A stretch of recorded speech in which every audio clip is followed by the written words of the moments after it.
Good afternoon, everybody. Welcome. Make sure this thing is on. We are going to start out with our preliminary agenda review. If everyone wants to take out their packets, we'll briefly go through that. The consent agenda, our clerk, I think, has given everybody an additional item. This is for the renewal of the ESRI GIS Enterprise License Agreement. So if you want to take a minute to look over that. Other items on the consent agenda include the police department, the annual cell phone service for street crime cameras for Verizon Wireless, $36,001. Uniforms for Hagerstown citizens on patrol with various vendors is about $1,300, and then ballistic vests, $17,625. Any questions or objections to those being on the consent agenda? Nope. The Department of Community and Economic Development has a trick-or-treat date for 2013 and 2014. And those are the items on the consent agenda. And just to click through the unfinished business for next week will be the approval of the ordinance amending the Code of Ethics, Chapter 33. Also the approval of an ordinance amending Chapter 10, Part 2, Article 13, the Hagerstown Redevelopment Authority, the City Code. So that's the unfinished business. New business will be an introduction of an ordinance for the Hagers Crossing PUD amendment. We're also going to be introducing an ordinance for the Land Management Code amendments. Other new business, the approval of a resolution for the Bourne Learning Trails at City Park. Approval of a resolution for the First Amendment to Memorandum of Understanding for School Resource Officers. Approval of a resolution for the lease agreement at 53 West Washington Street, the Bead Shop, the Bead Company. Approval of a resolution for a road transfer agreement. This is Haven Road and Outer Drive. I'm assuming that has something to do with the development that is supposed to take place out there. No, apparently it doesn't. No? Maybe ask Rodney or Jim just to Should have been done a long time sure. ago, but never was.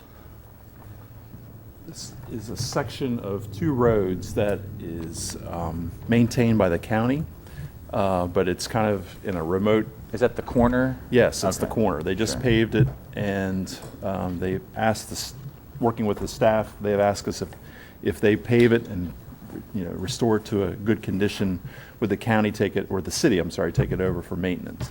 So it basically kind of makes common sense, I guess I would say, for the city to do that. As far as, we're already maintaining most of Haven, we're already maintaining most of Outer Drive. It's kind of that last corner. Right. When the development does occur that's beyond that, whatever time frame that is, their annexation agreement requires them to improve this section of road and put sidewalks on it, street lights, street trees, and those kind of things. Yes, Is that little apartment complex back in the corner there, is that in the county or in the city? in the city. It's in the North, city. Northgate, or All right, thank you. North Haven, yes. The road's in the county. Yeah. We also have an approval of a license agreement for B&J Auctions, the Four States Livestock Sales, acquisition of permanent drainage easement for some addresses on Young Avenue. We also have a request by the Hagerstown Arts Council to rename the walkway between them and the Schindler Rohrer building as Artist Alley. The acceptance of Broadfording Road land and renaming to Garland Grow Boulevard. The approval of a Hagerstown Suns rescheduled fireworks show. We have up for consideration the acceptance of Cities Combating Hunger through after-school summer meal programs, and we're going to hear more about that tonight. The approval of an after-school program at the Robert W. Johnson Community Center. The approval of city funding request for Children's Village, $2,000. The approval of renewal of an agreement with the Hagerstown Police Department and the DEA. The approval of a contract for repairs to the University District parking deck. And approval of contract for street patching, and the approval of the purchase for water meters, and also MELP action. So that's on our agenda tonight also. Any questions or any other feedback on the preliminary agenda review? Okay, hearing none, move on to our first item of business, We have Karen Giffen here with some special guests for the Zumba Fest.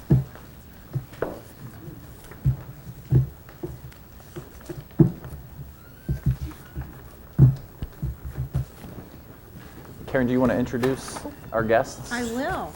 We have Robin Robertson from the Community Free Clinic, Paul Deputy from the Gourmet Downtown Alliance and various ideas and wonderful events, and Kelly Newbear, who's both our community and economic development, but also she worked with our Zumba fitness program in the spring.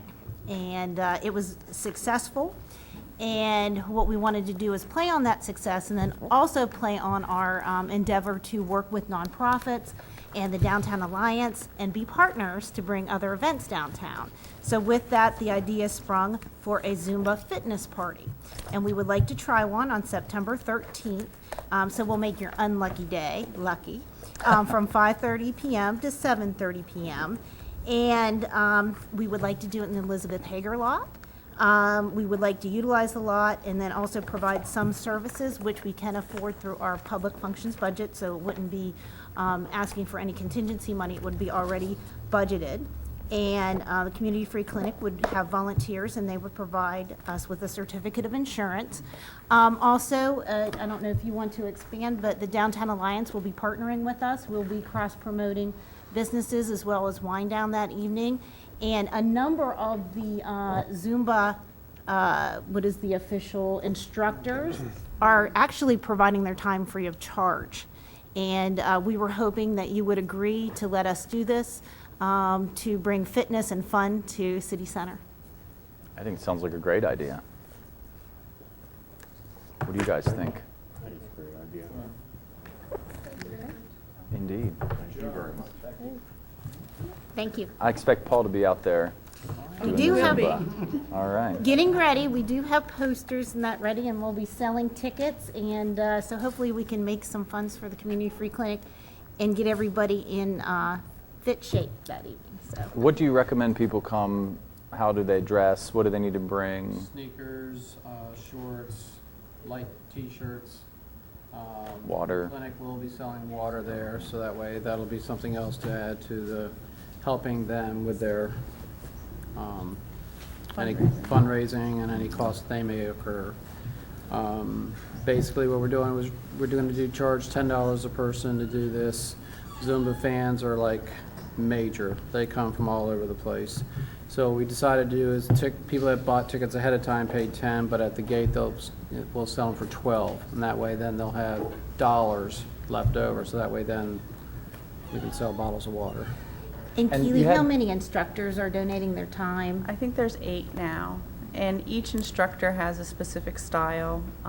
They have followers, so basically, when you get an instructor, chances are most of the members from their classes will follow them wherever they go.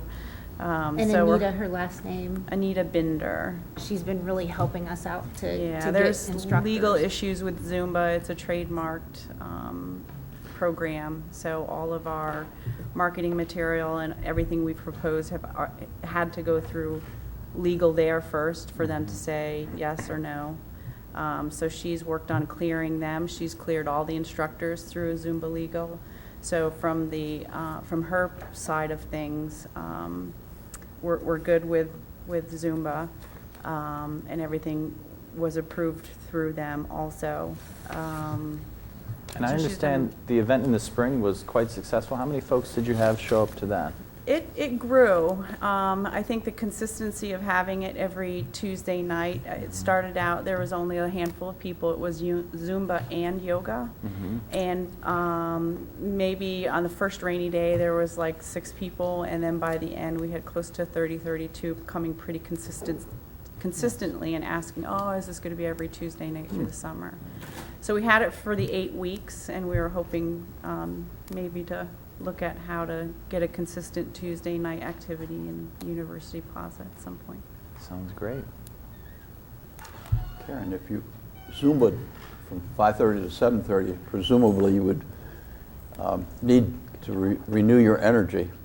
So will there be discount tickets to the store, to the restaurants and Yeah, that we're sort going of to be thing? cross-promoting with the restaurants and then also with Wine Down. So that is actually why we chose that time.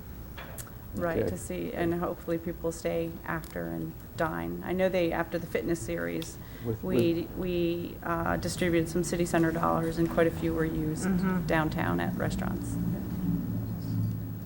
Keep up the good work. Thank you so much. Thank you. Yeah. Now, Mayor, you are going to be Zumbaing, right? I don't know. We'll see. We'll see. Yeah, right? The next item on the agenda, very good news. We have the city's Combating Hunger through After-School and Summer Meals Programs grant partnership with the Community Action Council. So we're going to welcome our guests to the table this evening. And I know this was an effort, Good evening. collaborative effort, and the award is through the National League of Cities. Is that right? Yes, correct. Would you like to go ahead and I would. Give us a We're little just here background. this evening just to provide information on our latest collaboration with the Community Action Council, and through them, we are actually doing a grant with the National League of Cities for Could you champs. just introduce the And folks to your left? that's what I say. The key people who have been instrumental in all this are the people I'm going to allow to speak. We have Raina Rose, our acting accounting manager, who has been fortunate enough to be involved in all the meetings, go to all the grant meetings, attend all the conference calls on our behalf. And then to my right, we have Mr. Dave Jordan from the Community Action Council, who has been very key in getting us involved, and I think even maybe reached out earlier to other members and staff to make this happen. And then we're just missing Diana. Diana Fulcherall from our staff, who has kind of taken the role that Raina has at CAC's office. So, Dave, Raina, would you like to just give them a little bit of information on the good that will happen from this CHAMPS grant? Well, just as a little history, unless Raina wants to go first. You can go there. We happened to see, and I know everybody knows you can believe everything you see on the internet. We happened to see an opportunity on the internet to apply to the National League of Cities for some funds to expand summer food and after-school programs for school-aged children. We approached Bruce, and he brought over someone from finance, and we had a meeting, and Bruce said gave us the city's blessing to apply to the National League of Cities. It was a pretty stringent competition.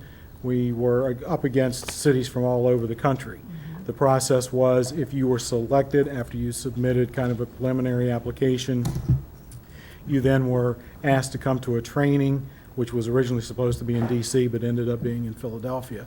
Raina, someone from the school system, and someone from my office went to the training.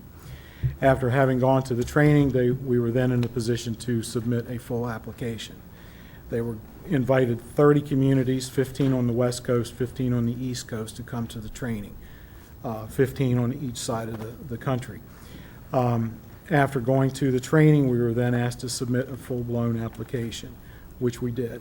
They funded 10 East Coast and 10 West Coast, and we were shocked when we found that little old Hagerstown, Maryland was funded. We were probably one of the smallest cities. I think out so, of that because, I mean, list. we were up against Toledo and Cleveland and Los Angeles. I mean, major metropolitan areas across the country were involved in this.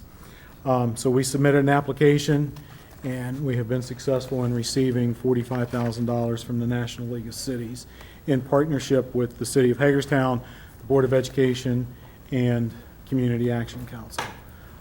With those dollars, it's to expand our existing summer food program, to expand after-school programs.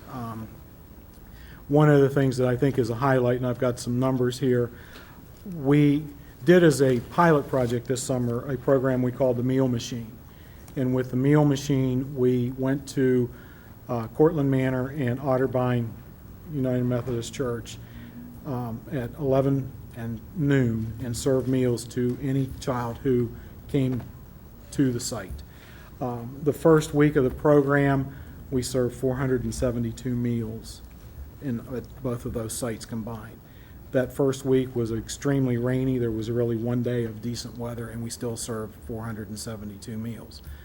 The average was probably for the rest of the summer, and we ended on August 16th, in the neighborhood of 700 or 800 meals a week that we were providing to these children. It is kind of twofold, maybe even threefold in what we're doing with the summer food program, particularly the meal machine. This may be the only meal that some of these kids were getting during the course of a day in the summer. We have taken the philosophy that if we can get kids better fed, they will do better in school. Being a little bit selfish, I think you all know that we provide for clients in our office that have issues with their life and often need assistance with getting their rent paid or whatever. If we can get children who are doing better in school, then maybe they will not necessarily fall into the life of poverty that they maybe have grown up in. So this is what we're looking at, is expanding the number of sites that we can provide summer meals at next summer. We're also doing after-school programming with the Boys and Girls Club, have the opportunity to expand that. With the grant funds, we're also going to be in a position to purchase another vehicle so we could serve potentially 4 sites next summer. Looking at the Cortland Manor site, they have talked, from my conversation I had with someone there, they have talked about maybe trying to start a Neighborhoods First program because they have some issues with kids and things going on in that community. We could potentially start a regular summer food program at Cortland Manor, and then maybe that would free the meal machine up to go to another site. We served a site as a regular site this past summer in the West End. It would have been an ideal site to use as a meal machine site had we had the vehicle. So we are going to have the potential to do that next summer. Would anybody else like to say anything? I think you've addressed everything. Good job. Thank you. Fantastic. Great example of a partnership between the city and a local organization trying to do good in the community. I think we all recognize the problem of poverty in Hagerstown, and it's nice to be able to form these partnerships to really do something to address it for folks. And if I can add, as far as partnerships, I mean, this has become a great partnership between the city, the school system, and CAC. But with the meal machine this summer, we also partnered with Walnut Street Community Health Center. They brought their dental vehicle to the sites. We partnered with the library. They brought the bookmobile. We even partnered with the Western Maryland Food Bank, and they did a food drop at both sites one day this summer. So it was just excellent partnerships all the way around. Thank you very much for allowing us to submit the application and to come and bring you up to speed on what we're doing with the program. And truly, it's a great honor to have been awarded that, especially seeing as we're not a member of the National League of Cities. Oh. So obviously that was not a factor for bias on their part. So we really thank the National League of Cities and thank you for all your efforts at collaborating to make this happen. Thank you. And these two ladies were the one that made it happen. So. Does anyone on the council have questions for this group? Sounds good. Keep up the good work. Thank you. Thank you. Thank you so much.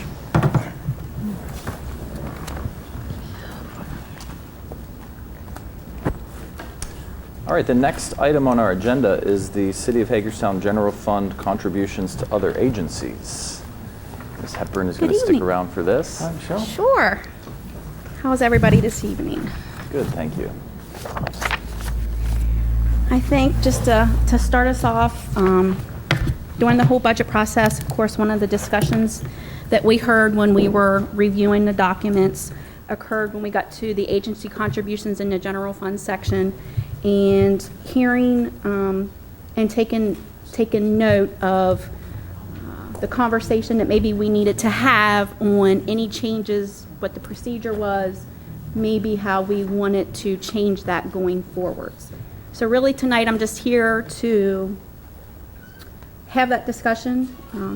I can maybe just walk you through right now what we are doing time frame wise, if that helps, or if you just maybe want to open the floor and have you provide feedback to me on the approach we would like to start taking. What is the typical process? Typically, what would happen in the month of November, we would send out letters, and the letters have been going to the agencies that we have funded the prior year.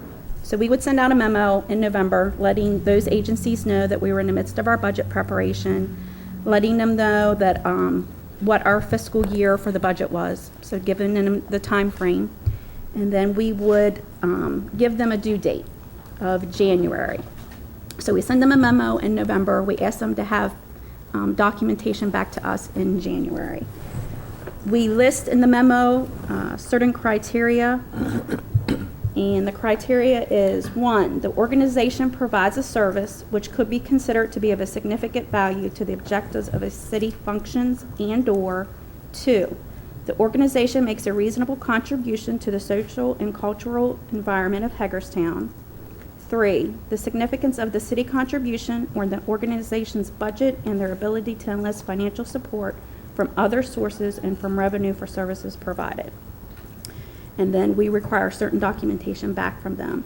And that documentation includes, of course, a letter of request that lists how much they are seeking in the way of support from us. We ask for a most recent budget, and then the third thing we ask for is a recent annual financial report, an audit if that's something that was prepared for those agencies on an annual basis. We receive those back. We incorporate those into our budget. For the fiscal year 14 budget, what we did was, because we didn't have any new revenue streams and we had no other places, we left the funding flat with the prior year. So it was at $273,000. For an allocation purpose, we left the amounts flow from the prior year of what had been approved and provided to those agencies. So everything remained flat with our fiscal year 13 budget. And then once all that's done and it's incorporated into our budget document and it's approved and adopted by mayor and council, we send out another memo in May, and it just depends on what date the budget is adopted, but we send out a letter in May to all those agencies who have requested from us, letting them know the budget was approved, you are going to be awarded or you are not in a dollar amount. If there were an organization who wanted to sort of get on the city's radar, maybe they're not being funded now, but they want to be funded, do they follow the same process? You just kind of let them know, submit the documentation and other support? How would that happen? We don't actually currently do a separate advertisement in the paper or do a public notice in the form that CDBG does. We leave it to the public hearings we have on the budget. I think the food bank was one that came this past time and requested. So we've included them in the fold, and then what would happen since they were approved to get monies in the fiscal year 14 is if nothing changes in November, they would then get the letter and the memo requesting all those same things. Gotcha. So any questions or feedback from council members? So realistically, I think that and I remember these discussions at the county at one point, but realistically, there's 600 plus what we would deem nonprofit entities in Washington County. I would venture that there are a number of them that exist within the corporate limits of the city, probably a good number of that. And of that number, I would venture that there is a significant number of those that have the ability to meet the general criteria that you have outlined. That's outlined in in the budget policy. And if I recall correctly, maybe back in 2004, 2005, I think the number was around like 240,000, if I recall correctly. And the number for this year is at 273,000. I guess my curiosity is, what would be the steps that provide for this body to, and I did the math, I mean, out of 640, even if 25% of them are in the city, that's 160 entities. We have 15 listed. And of that 15, I probably could identify, while most meet that general criteria, but I look at it in terms of, what entity may be providing a service in lieu of something that otherwise the city would generally provide, library services, community rescue, services. But I'm not certain I could, sit here through that number and continue to say that the children in need is in greater need within our budgetary demand than CASA. And I think that, that while the Maryland Food Bank was sort of one of those most recent, instances which occurred, they're certainly not the only, and they're certainly not the last. And I certainly think that we need to look at this more in terms of, which entities are providing a function in lieu of something the city would otherwise be generally obligated to provide. So that's how I view it. Well, it's really difficult. The problem with issues like this is everybody's, you could say, well, it should just be key facilities or core activities or whatever. And I agree with Councilman Oshire's assessment. But I don't think that, there's 160 to choose from. How did we get to these? Well, frankly, it's serendipity, although clearly some of these are core institutions in our community.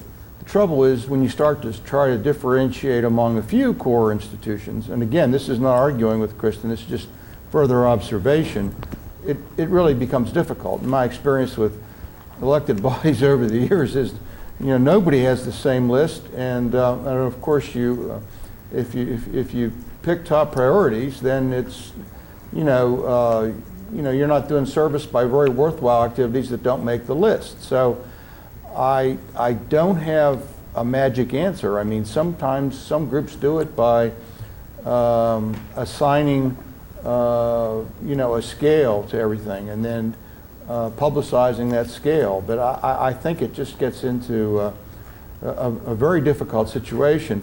The final thing is, you have to remember, and I do think we have a pretty representative list of things that you could call core activities here in these 15 groups. Kristen mentioned some of them. There's still others. I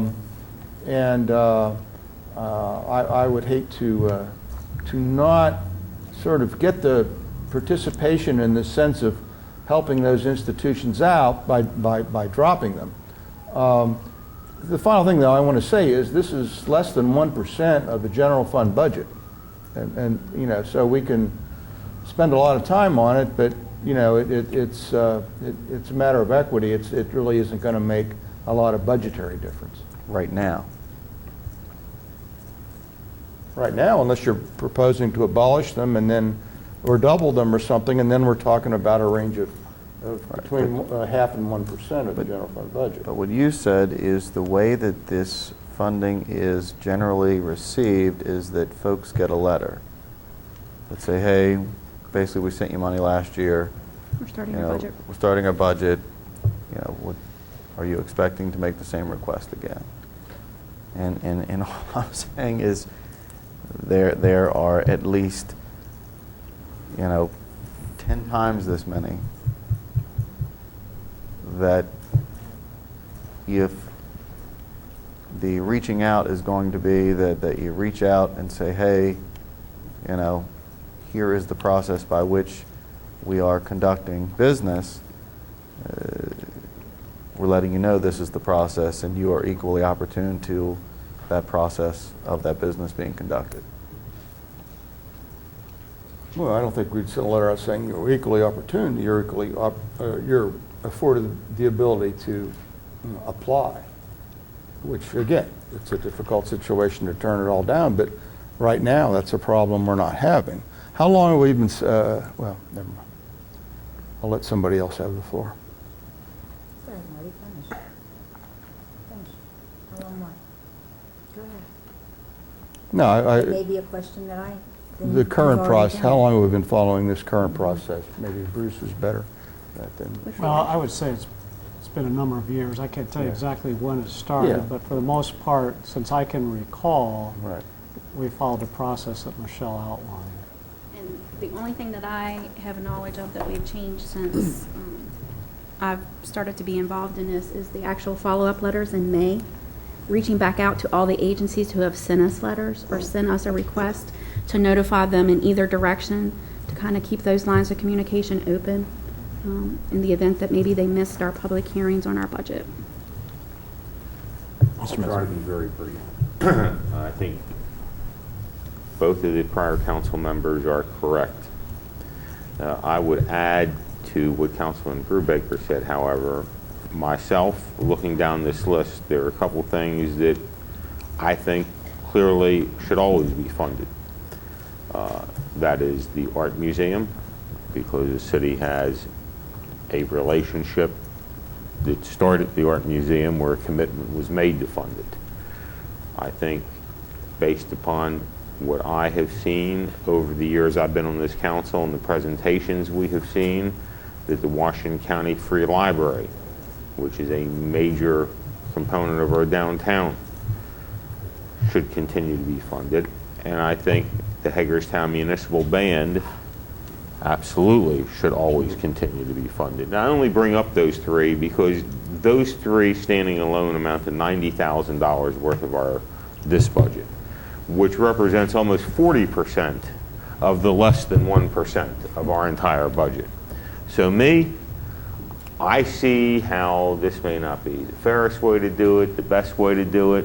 I also see that historically, over the years, this body has spent more time debating what amounts to about 0.5% of our budget than we do the big budget items. And I candidly don't think it's worth staff time and our time to try to fix something that I candidly don't think is broken. And the reason I didn't read the list is I think the Maryland Theater and the Maryland Symphony Orchestra are key.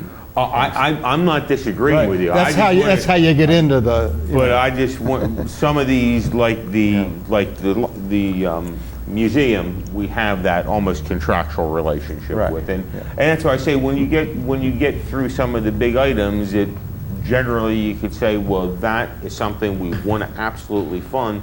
There are such little amounts left that it doesn't seem worth it to try to come up with some grandiose method to figure it out. At least for me, it doesn't. I like the present process.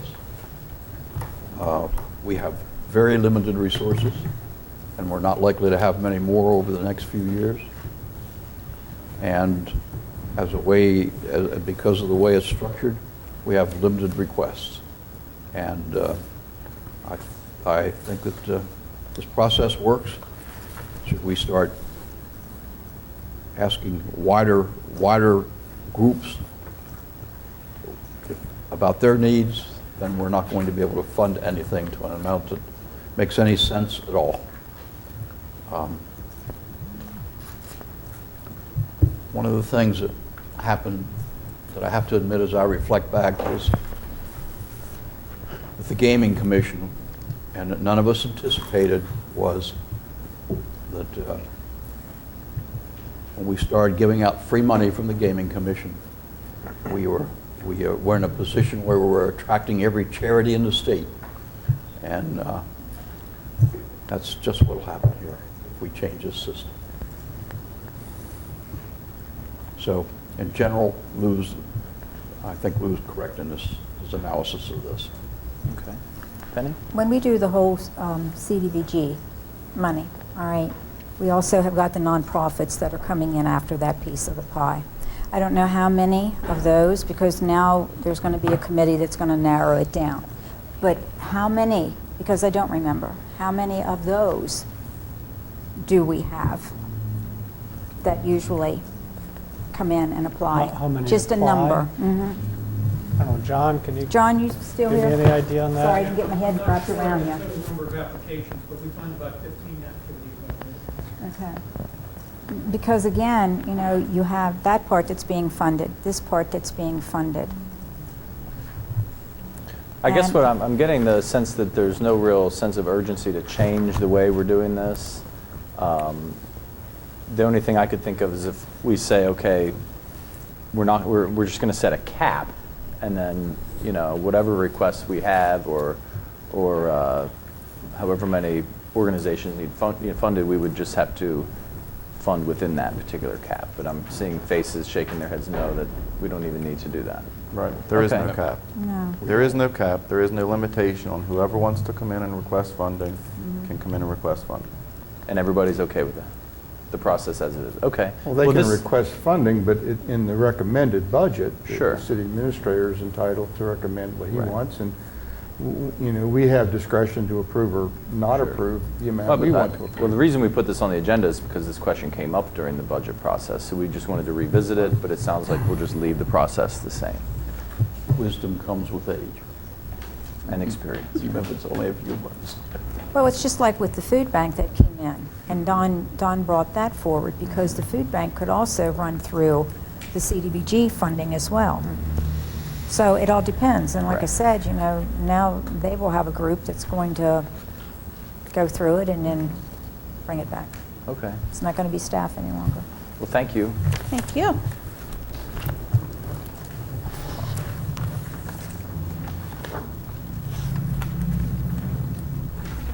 Next item on the agenda is Board of Public Safety. And to talk about this, we have Chief Dietrich and Chief Holtzman from the fire and police departments respectively. And I know this is a very important issue to Councilmember Nye. And we just wanted to get kind of a history on, I know it was abolished, I think, not 2 years ago. But if you gentlemen could just fill us in on what the history was with the Board of Public Safety, and then the more recent history as to how it left existence. Sure, good evening.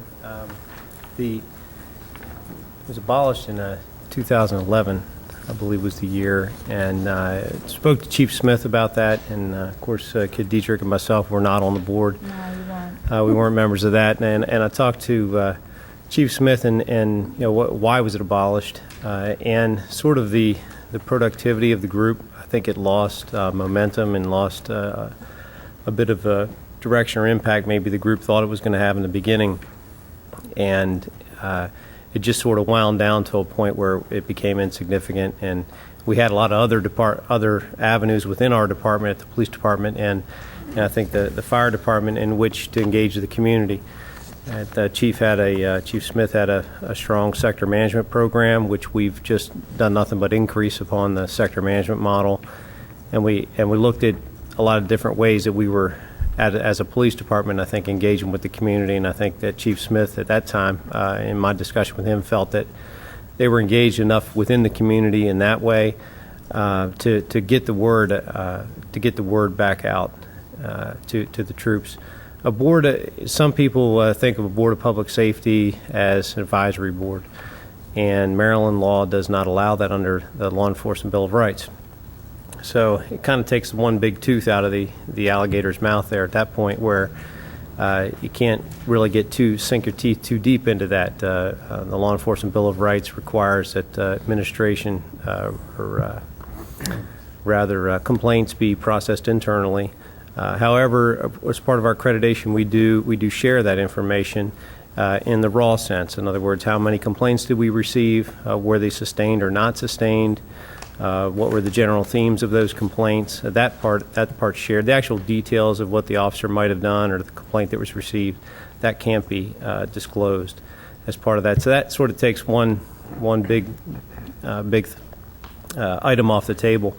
Then it gets down to, Chief Smith told me, just the community concerns and coming in and kind of reporting sort of a quarterly status sort of thing, where our programs are going, why we're doing them, where we plan on heading with them.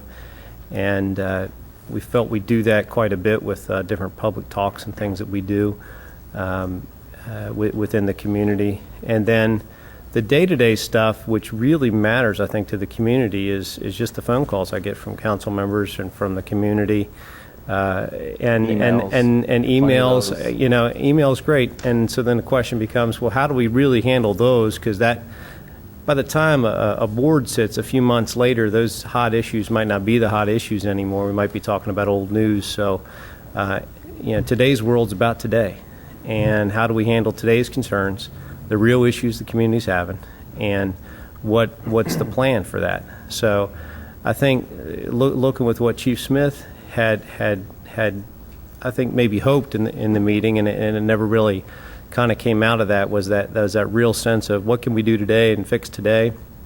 We kind of do that now on a daily basis and continue that within the department, and our plans with even the most recent talk I gave about doing some even from sector management where the lieutenant handles a certain part of the city and make sure that's getting done. We also have patrol checks, which is a newer feature within our computer system. So if it's something that might not be up on the lieutenant's level to handle, but it might just be a real small problem that an officer might be able to knock out pretty quick in a neighborhood, that can get put directly onto the computer, and he can handle that as a patrol check, and then we can check up on that, so to make sure that to kind of close the loop on that. And then our future plans for the department are even bringing that down to the neighborhood level, where the officers work even closer, using more of a problem-solving approach within the neighborhood. And that's where we work with the fire department real close. Their program with going around boarding up vacant properties is a huge help for the police department. Being able to call them at night and have them come out and board up something, it takes the pressure off code and helps get them involved. The community sees them out involved, so I think that really helps solve the problems, which is what a lot of these real issues, I would say, are for the community, and they are real issues because that vacant problem makes that attraction. So with looking at and I did discuss this because I knew this was coming up, and I had a conversation with Chief Smith not too long ago about this, and so, well, the biggest thing is remind them about the Law Enforcement Bill of Rights and how that's sort of off the table. And then you get to the community level meeting, and then some of the things we're already doing, how we're outreaching to the public through Neighborhoods First groups, homeowners associations, civics groups, faith-based groups. And I have a handout if anybody would like to see this. I can share it. It's up to you, Mr. Mayor. And then how we're currently processing our day-to-day stuff. So I offer all that up as sort of not everything on my list, but there's a lot of things how we're currently meeting, I think, the day-to-day needs of the community. Sort of the reporting back kind of stuff. How well are we doing? What's working? What's not working? We're not afraid to share that and not afraid to talk to the community about that. We're giving back through even the newest thing is the Ask the Chief television show that we started with Channel 6. Just started. So not afraid to take questions from the community and try to answer them. And so I think there's some other forums that might be out there. But I just offer all those as the history from Chief Smith and what we're currently doing and what my future plans are for the police department for your consideration. And I know the police department is integral in the Neighborhoods First program. And you have that staffed regularly when those organizations meet. And so that's a way for neighborhoods and communities to directly communicate with the folks that are patrolling their neighborhoods and address those things firsthand. Mm-hmm. So what I hear you saying basically is there really is no need for a board of public safety. You don't really know. I mean, I can't imagine, based on what you said, what their function would be. Well, again, under the old model, I think some of them came into thinking it was going to be the Law Enforcement Bill of Rights type things, and when that off the table, it moved to the larger kind of what projects are you doing, but that becomes a bit of a old sales pitch by the time you hear about it. You can see those on our website and other places. So getting down, and I don't think the board would serve well at the tactical level, at the day-to-day level. So to me, at the program level, the programmatic level, it gets a bit boring. But there's nothing wrong with sharing that information. We do share that information. And you've demonstrated in just the short amount of time you've been the chief that you're very willing to reach out to the community, that you're receptive to that feedback from all the different stakeholders. And I think that's ultimately idea behind something like a Board of Public Safety. Right. I'm not completely closed to it. I work for the, the council. I work for the people. So if that's what is really needed, I just think we have a lot of things in the works now, and some of them are brand new. Kind of maybe take a wait and see approach. With the priorities we have at the department right now, it's just it'd be another meeting for me to prepare for, and some of our staff to prepare for. That's what we do. It all pays the same for us, but. I'll leave this memo here, or that'd be great if you have copies. If you want to it's okay. circulate it, that'd be great.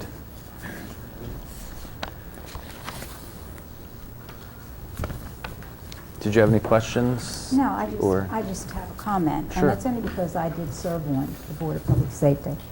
And really, no guidelines. I mean, I'm kind of like put in with the person who came in here from the revolving loan fund. Okay, gee, what was we supposed to do? But knowing that when we went forward, and it was a good board, we had that there was 4 citizens from the city, and if there was a problem, and they would ask, because Cecil Bittinger was the chair for a long time, and he would say, okay, what is it that we can do as a board, all right? And knowing that, yeah, maybe this board didn't have a big punch, but it may have had enough that if there was something that needed to be done and a letter needed to be sent, along with perhaps the council also doing whatever, but it was something that we were able to put together. And I know that they also then brought the liquor board on board, and the liquor board was there. So the whole interaction of all of it, and of course Chief Smith was there. I know that Chief Hallbaker had a problem with the Board of Public Safety, and I can attest to that, but Gary was still there, and he would basically give the citizens who were sitting there exactly what was going on. Now, unless we talk day to day, which, Mark, you and I are day to day. I've got a lot of problems where I'm at, but I thought it was a good board, and that was the reason that I was taken back when I knew that it was no longer. And if it came down to that, if the police department would in fact go to Mr. Zimmerman, okay? And if there was a problem and we couldn't get around Mr. Zimmerman, then perhaps the Board of Public Safety then could also come in and make a play in that respect too. Yeah, you're absolutely right. That would be a good tool to have. This was what I was concerned with, okay? And that's why I could not understand why it went away. Now, knowing in fact that there was 2 deaths that were, and there was no longer 2 of the members, and then after I left office, I don't know. But that's fine. But I really want to just see what communication is going to be. Because it may be off now, but I'm not saying that I may not jump up and scream and do whatever I need to do to say, you know what, I think that perhaps maybe it needs to be. Because I know that with Neighborhoods First, and even though we have a lot, we still do not have a lot of people, all right? So it's a matter too of being able to reach out to whoever you may have to reach out to. So, but that's fine. I just wanted to know why, and you didn't have to come in to tell me why. No, that's okay. And you bring up a good point, and I completely missed that, which was not just an advisory board, but actually a support board to say, hey, you guys are doing good. Let us raise that flag a little higher for you in the community. And you're right, and to have a board of professionals to do that with. I mean, and it was very good, especially when the liquor board came in, because the liquor board who kind of sees the city as, and this is before, because I think now it's a better communication.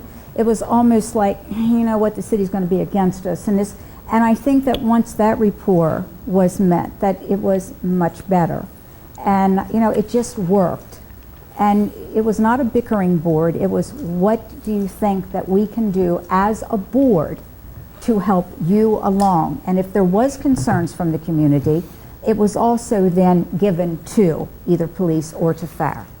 I agree with Penny. Not that I'm saying that I think the board should be reinstated, but just for the understanding, it was much more of a supportive board for fire and police than it was what you would think a citizen complaint board. And I think, Penny, you really identified it with Cecil Bittinger and Fred Berner, and the loss of at least those 2 individuals, Hank Delani, and Hank, that really lost a lot of that real power punch of people who were very ingrained in fire and rescue and police work. Right. And if you need that again, you should let us know, and I would like to think we could try to achieve similar results through the proper utilization of neighborhoods first. But I understand. It's tough. But it is tough, and I Lou. understand. No, I agree You know, with I you, mean, I Penny, know but for myself, it's only a handful of us with Neighborhoods First. And look, we're on the streets doing whatever we can do. And that's one element. But there's just other things that evolve. And there's larger issues. And that's my concern. You know, I just wanted to make sure that fire and police both had it, that, you know what, if you need to help, then this board is here. Yes, sir. Thank you all. So it may come back. Thanks for the update. And we'll be here. Thank you, Mr. Mayor. gentlemen. Thank Thank you you. for the information.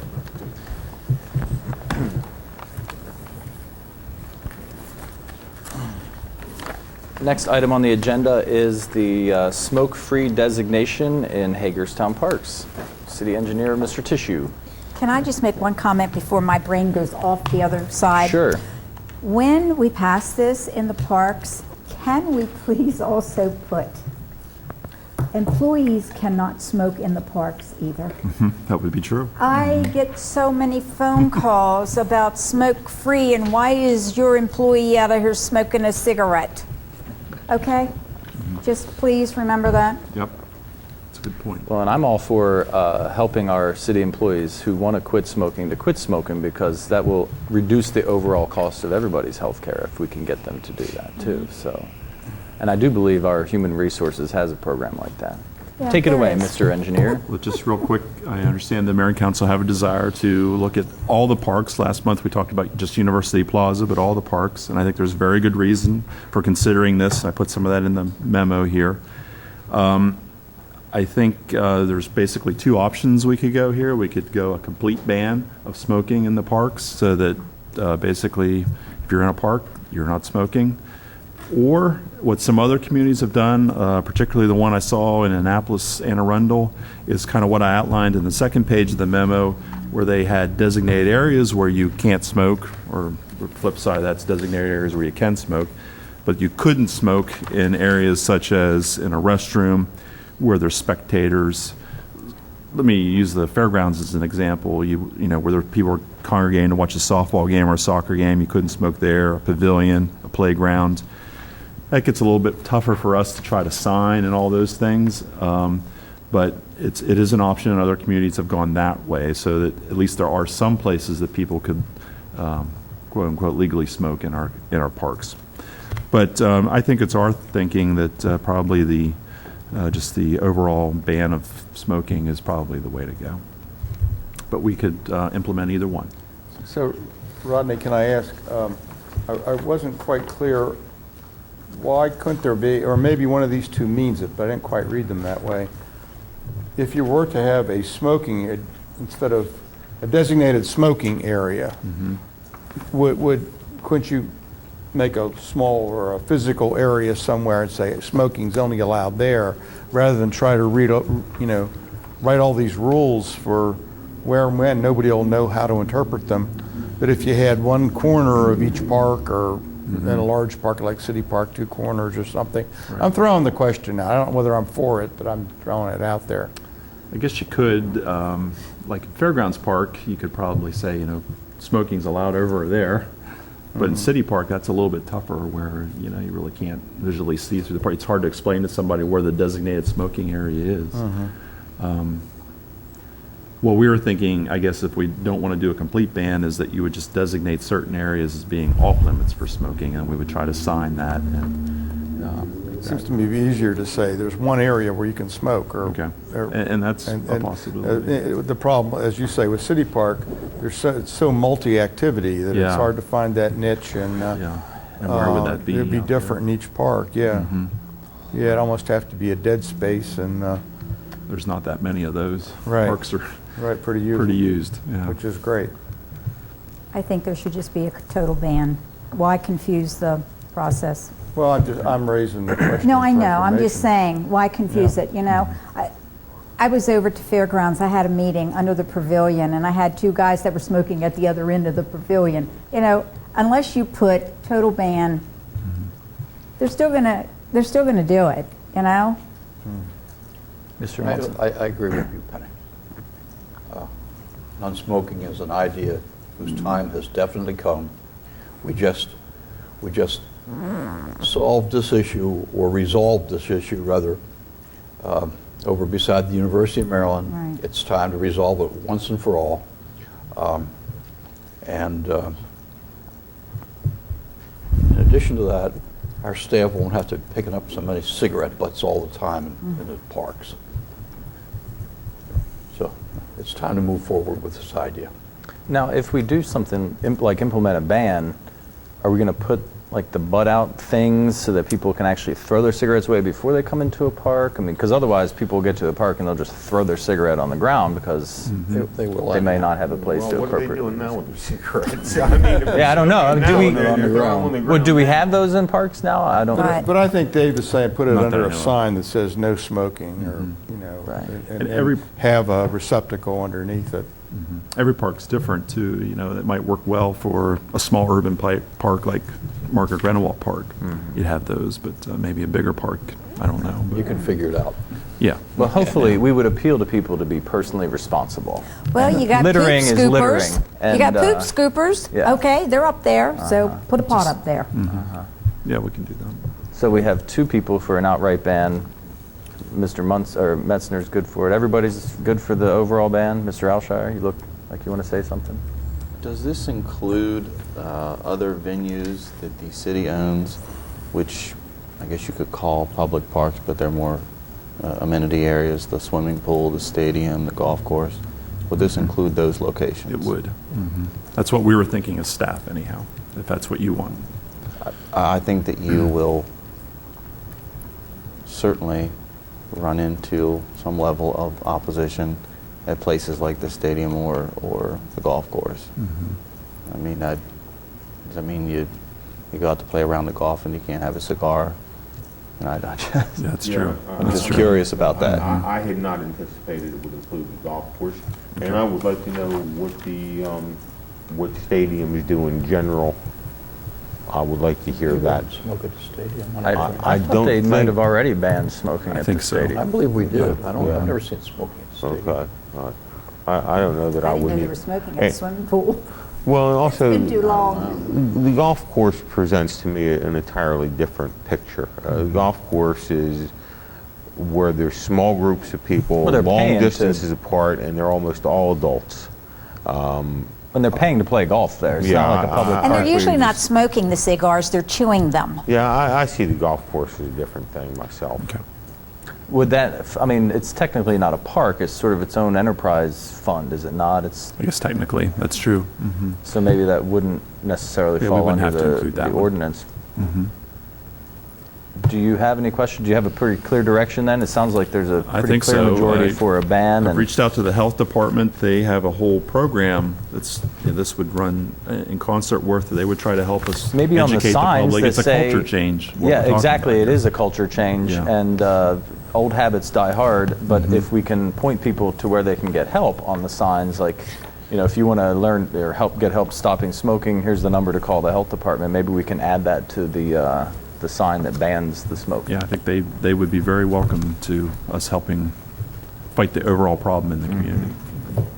Well, with the signage that's going to go up, and I know we've got signage at our parks, it's something that's going to have to be highlighted that they are in fact aware of, because Yeah. they're not going to stand and go down through the line. Yeah, it's probably a separate sign and several of them in the parks. Yeah.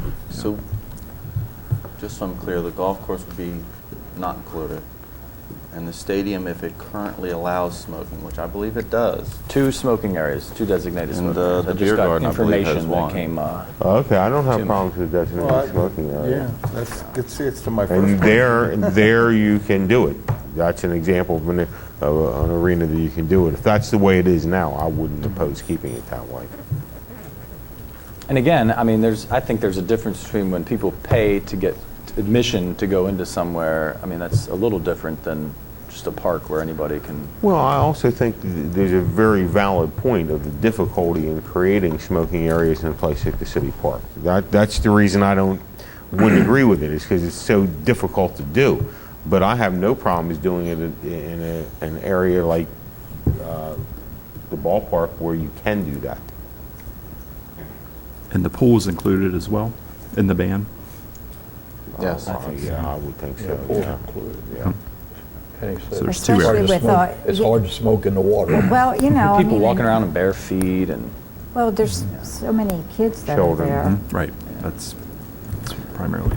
Okay. Okay, that helps. Thank you. We'll get the ordinance together for next week. Thanks. Next on the agenda is a MELP project update. Mr. Spiker is going to give us that update. And maybe just to preface, we did discuss this in our executive session last week. It's very clear that it's unanimous, in fact, that the city council is ready for this project to move forward, the demolition. We want to see it happen sooner rather than later.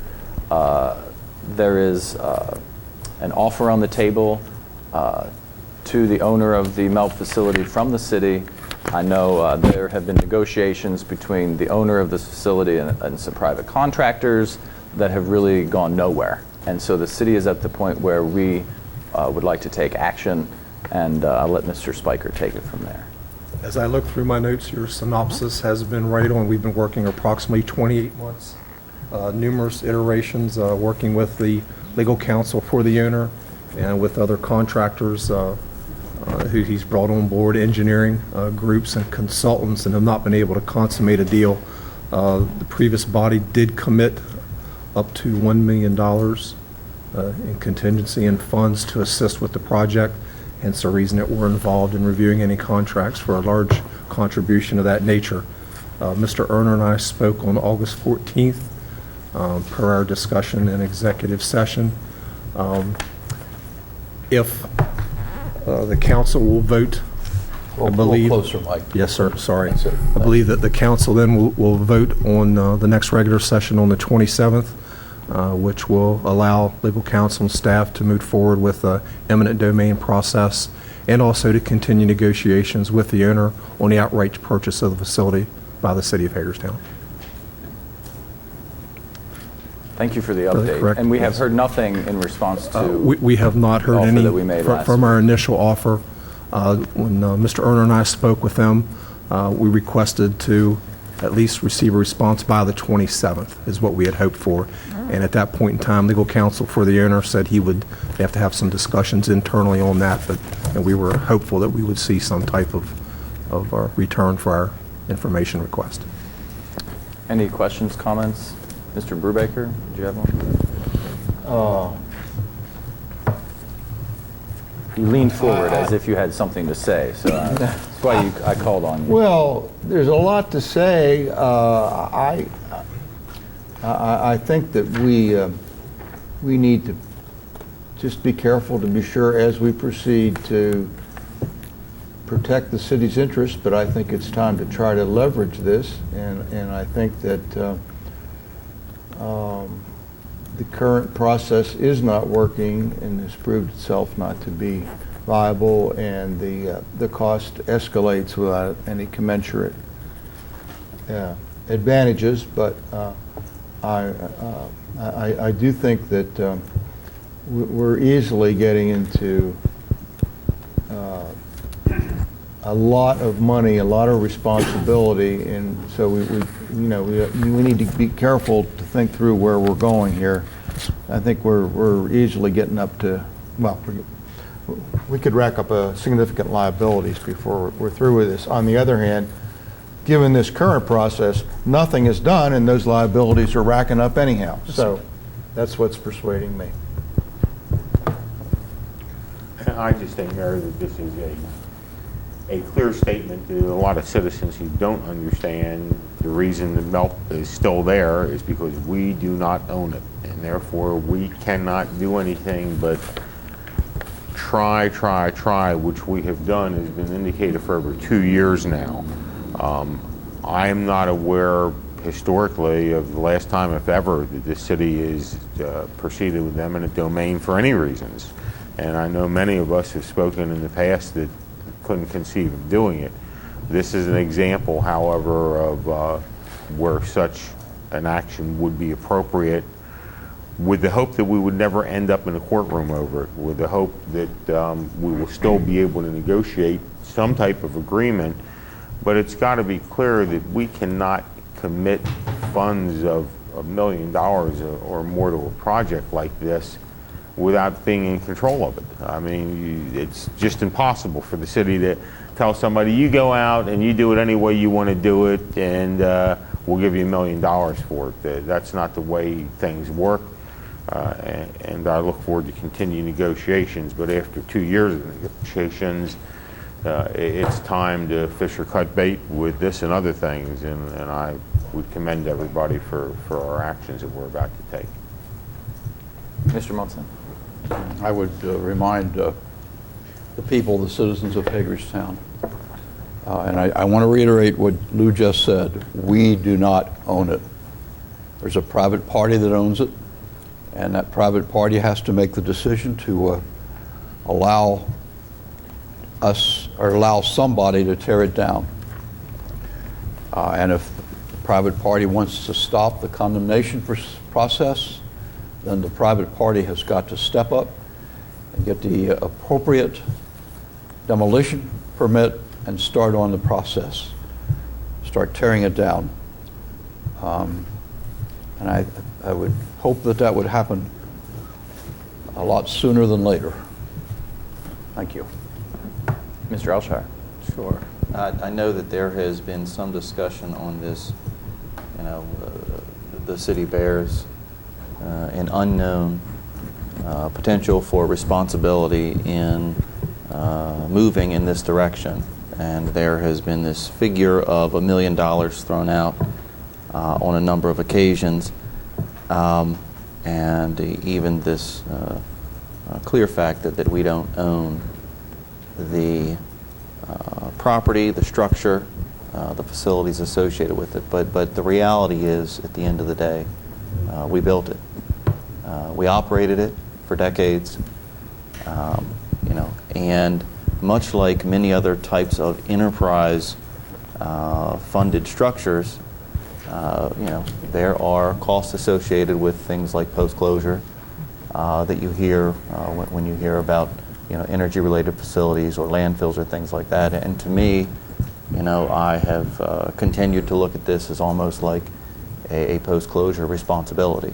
While we may not be the deed title owners today, nor was the 73 different owners of the Central Chemical property, but they share some responsibility in that process to correct that environment around the structure that was created and the use that it was created for at the end of its useful life cycle. And so, I hear this $1 million figure, and for me, it's not about the money and it's not about who owns it. It's about doing the right thing and taking it down and returning that land to its proper state.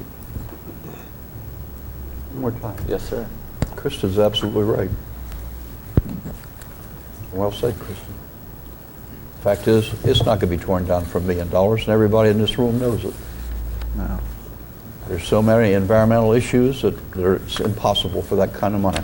The cost is going to be a minimum of $1,350,000 to get rid of everything. And but again, that process can't happen until the owner, the present owner, gets a demolition permit and starts the process. And the sooner he starts the process, the sooner this condemnation process will probably be short-circuited. Well, Penny? Just move forward. Well, I was being vague about it because I didn't want to start throwing out numbers that nobody knows. But so Dawn mentioned $1,350,000. That's an estimate that thrown out that it's going to literally cost us beyond the salvage value to pay for demolition. I think that needs to be competitively exercised at this point. I'm not willing to take a number from somebody. That needs to be put out competitively. But there's going to be a big number. Let's call it $1 million. Let's call it whatever it is. But there's other numbers, as Kristen mentioned. That only takes care of demolition. Doesn't take care of restoration. There's also the environmental liability, which is not known. So that could be up to $1 million or more. I don't think we have any idea, and I think that's one that we definitely we should face. I agree with Kristen. I think we have a moral thing. Although I got to say, we don't have a legal obligation at this point. We're not being imposed on to do that. But I think you can make a case that that's the one where we have the most serious obligation. But then finally, I think people picture this pristine, restored, beautiful area there. There's 2 power substations on the site, and I think it's going to cost $2 to $3 million to bring them, if we want to have a beautiful corner there. So we're up to $5 million pretty quickly. And that's all I'm saying about, we got to think about how we're doing this and where we're going with it. That's all I'll say since we're bringing up numbers. I'm going to ask our city attorney to kind of outline the process that would have to be undertaken to move forward with this. But I do want to remind folks that next Monday, on the 26th, from 5 to 8, a discharge, Maryland Department of Environment will be conducting a hearing at the county office building, 100 West Washington Street, room 227. And it's a hearing about the discharge for once the water is being emptied out of the basement and that whole process. So the public is invited to that, and I just wanted folks to be aware of that. Mr. City Attorney. Well, maybe the easiest thing for me to do is to ask you for your questions about what the process is. We've talked before about process, but well, I think it would be helpful for the public to know too what the court proceedings will be. Mm-hmm. As with any eminent domain proceeding, this won't be any different from any other one. Although Lou is correct, there's not a large body of work in that area in the city or the county. But most of it is associated with state highway administration, and that's where the law is fashioned in court cases and so forth on what happens in eminent domain. But it's a process of filing a suit against a property owner. It's the only defendant in the case. There's nobody else involved in it except the property owner. And satisfying a court that we have a public purpose for the action, and proceeding to assess its value. We will assess its value through appraisals. So will the other side. Approximate time might be a year to go through the preliminary processes, and eventually you're going to have a trial in which a court or jury will determine the value of the property and award that determined value to the owner, in exchange for which the owner will deed the property to the city of Hagerstown. Any questions? Do we have any ballpark of what the costs are of that proceeding? No. No, Marty, I wouldn't want to suggest what it would cost to the city to prosecute it, and I wouldn't want to suggest what it would cost to the defendant to defend it. And you can't give us any kind of a ballpark figure? I mean, is it going to cost us upwards of $250,000, for instance? No. No? Okay. Not going to cost us that. Well, the cost is a concern, and I think, at this point, in terms of the cost-benefit analysis, I think this body has gauged that moving forward with eminent domain is going to be the quickest way to achieve our goal, and it may or may not be more expensive than waiting for some kind of contract to be consummated between these private parties. Because I think it started out as the city putting up 500,000. Then they came back and said we need 750, and then they came back and said it's going to be $1 million. So all we see is a longer period of time of negotiations and an increasing contribution from the city in the end anyway. So I think expedience is the major goal at this point of this body. Right. Agree that we need to encourage people to move on with this project. And John, just to clarify, by filing the suit, that doesn't preclude the negotiation of a sale between the defendant or the property owner and the city. That can still transpire. We're not saying that's a likelihood, but it's a possibility. Is that correct? Absolutely correct. As I think Lou ventured a comment the other day, it was pretty accurate. Many a case is settled on the steps of the courthouse on the way to trial. So if you can work out a settlement, you work out a settlement. If you can't, this is the only way for the city to be sure it acquires this piece of property. And this, I'd say this, if you want an observation for the public to have. This will not be a suit that involves the demolition of the property. This is a suit only to have the city own the property. So demolition really not particularly material in this discussion. The only other question I would have is I see that we're scheduled to discuss this issue in executive session, and I'm just no reason I for don't it, think we correct? have a need No, for we that tonight. just wanted to make sure while we're on the subject that we really didn't have a reason to, given the report that we got tonight. Okay, that's fine. Thank you. I think we had that potentially in case. No, there was something I to consider. understand. I just wanted to make sure. But we did not get a response to consider. Is it also true that the old saying, many a suit is settled on the way to the newspaper? Not in my parlance. There you go. Okay. Just checking.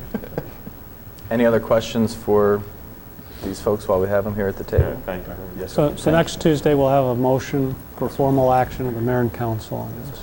Sounds good. Thank you. And I- They need a briefing if there are developments. Right. Right, that's a good point. That could involve. Right, next week you could, right. I just want to make sure tonight, right. Correct. Thank you. The next item on the agenda, you should have a memo from me. After I took office, I think I've said before, I'm looking and exploring at all the different partnerships the city has, the effectiveness and usefulness of those.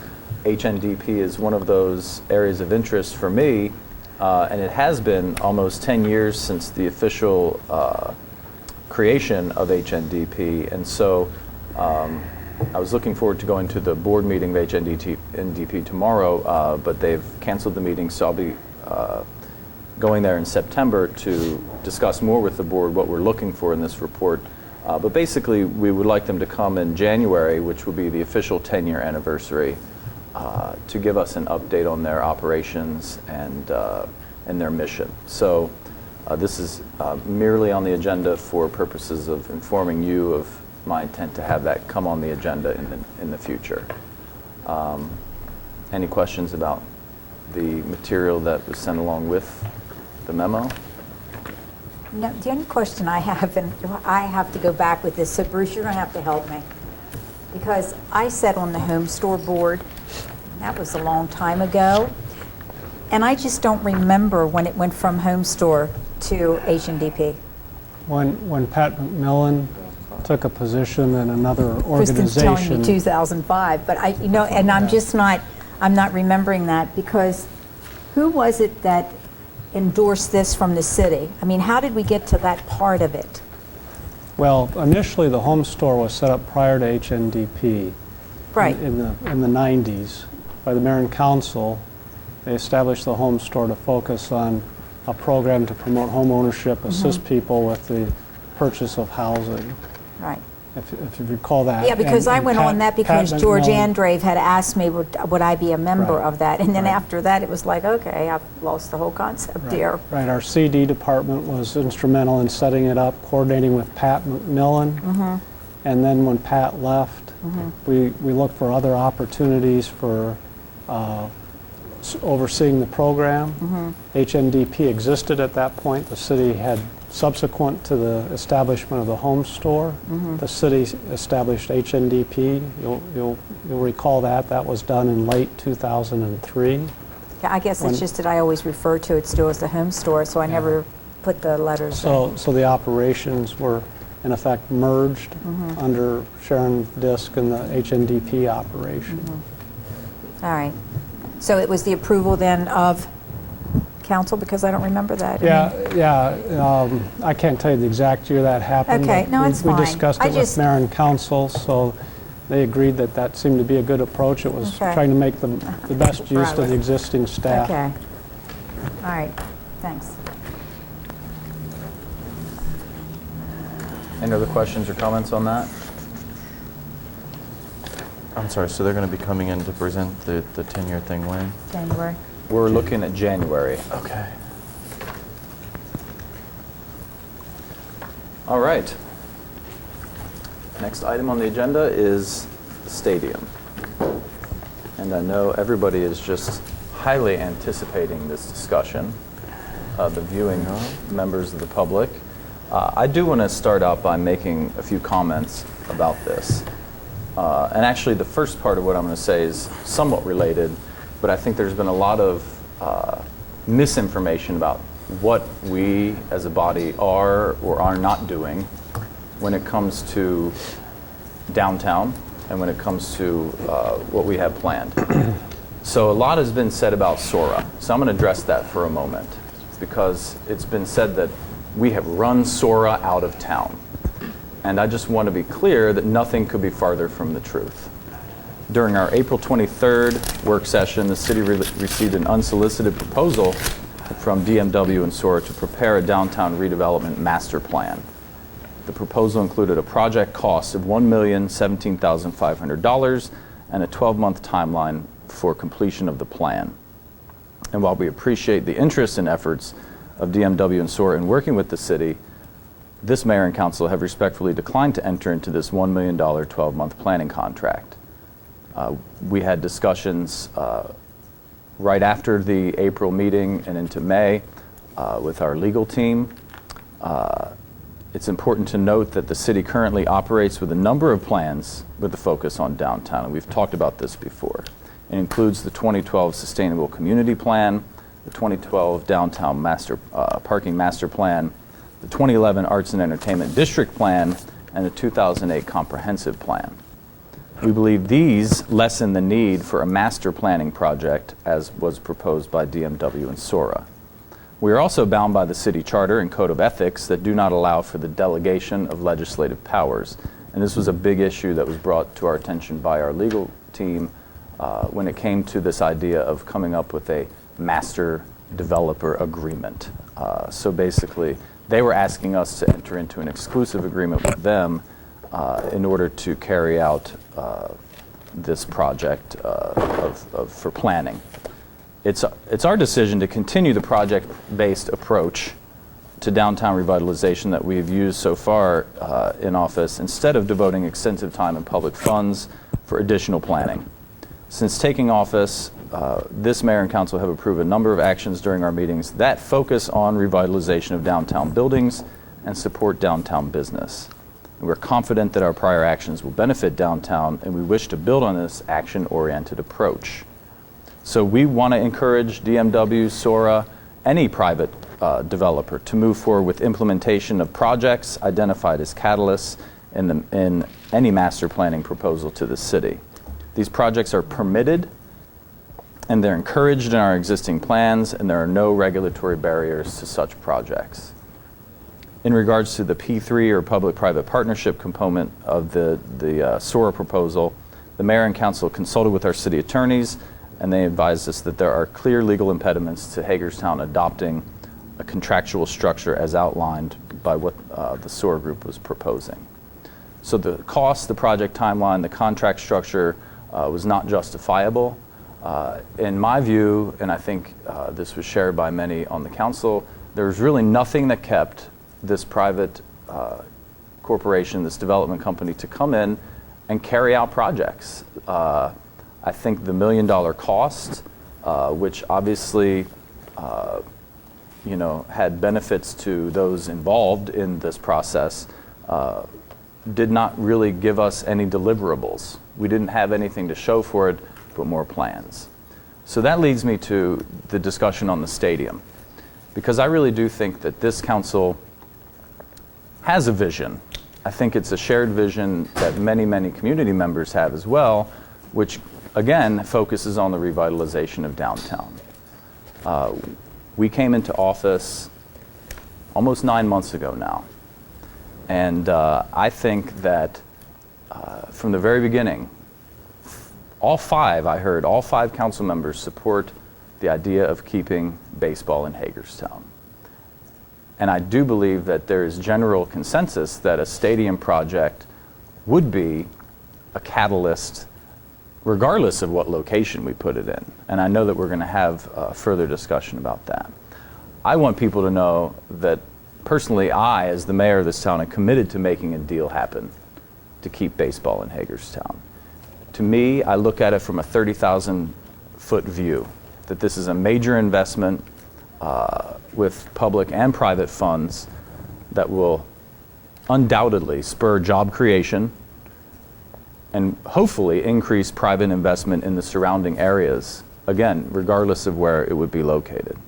To me, it's worth it for us to make this kind of investment in our community, in our sustainable community area.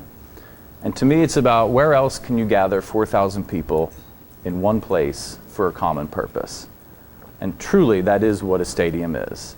Last year, we referred to it as a multi-use sports and events center. And I think I pointed out to folks since then that that's exactly what the Greeks called a stadium.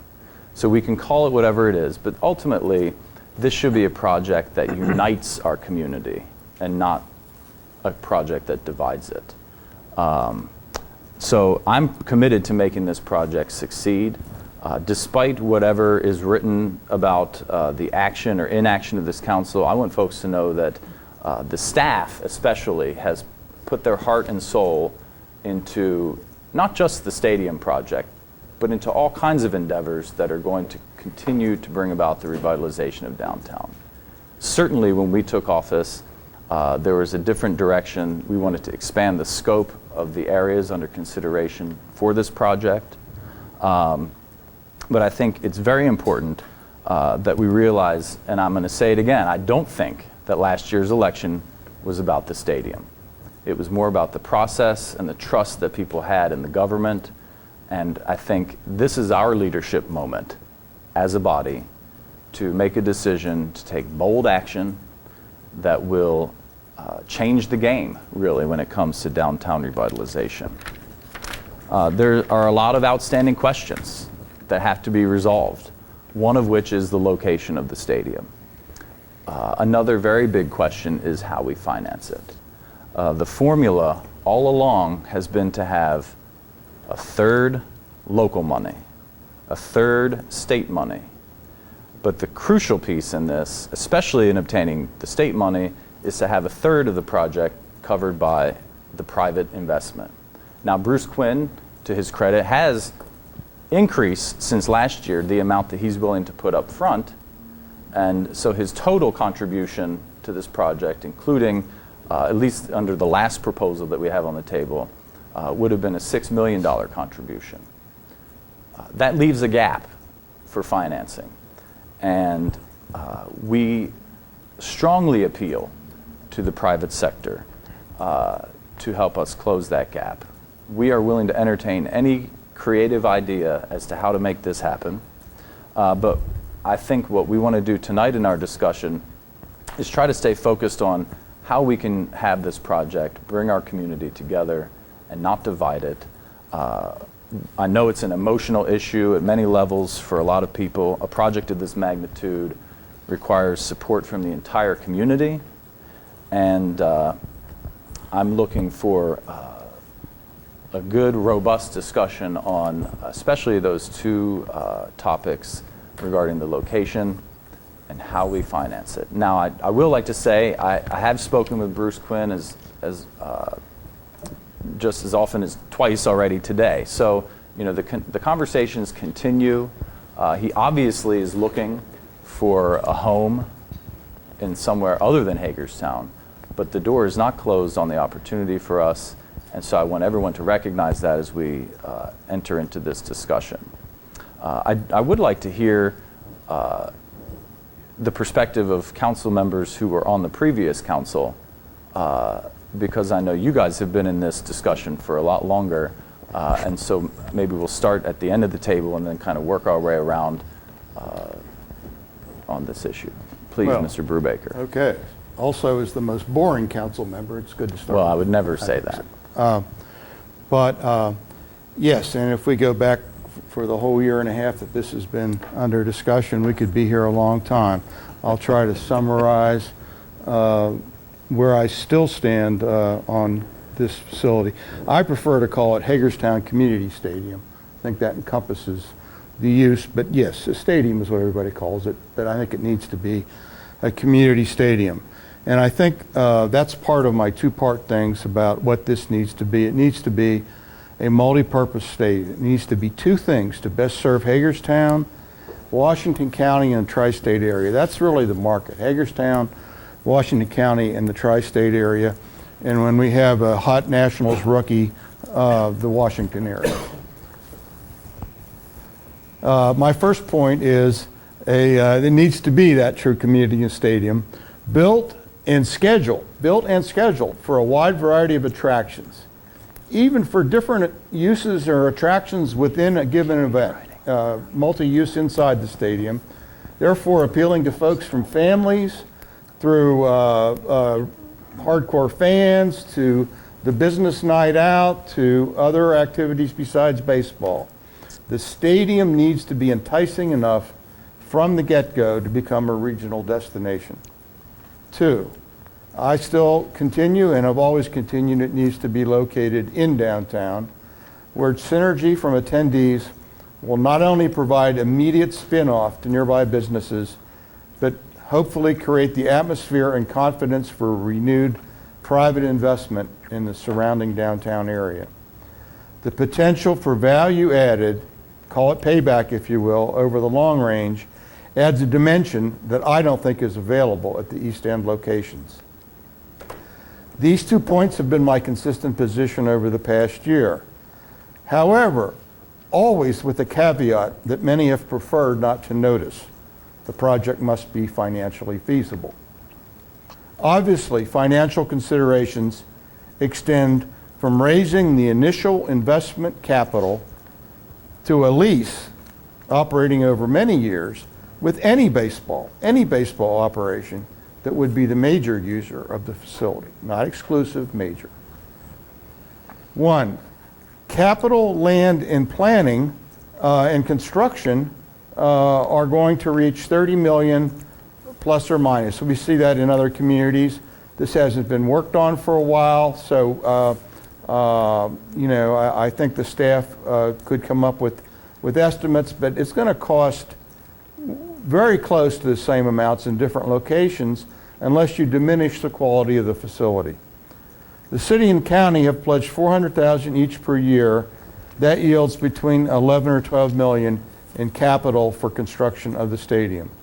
I expect we'll be requesting a share from the state that's about 1/3 of total cost for about $10 million.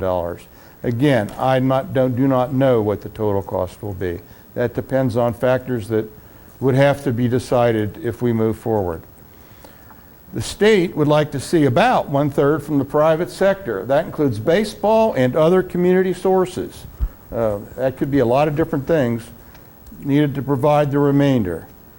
I don't believe, I think this needs to be adequately understood by the avid backers of baseball that this goal is something that we're going to have to work towards. The lease needs to be a device that provides adequately for expenses and also sufficient flexibility for community events. Believe that a new modern facility with skilled marketing of both baseball and other events could create a wonderful new source of excitement and opportunity in our community. When Comptroller Francho was here the other week, he relayed how in the 90s, when the Ravens Stadium was a contentious issue in the state, his house was picketed by opponents. And now, what is it, 15 or 20 years later, those same people are coming by his house looking for Ravens tickets. So things can change. I think the key is finding a way that many factors in this community can pull together. So there's many obstacles to doing a downtown stadium, but they're not insurmountable. If we can find a way to work together for this common objective, it can be accomplished.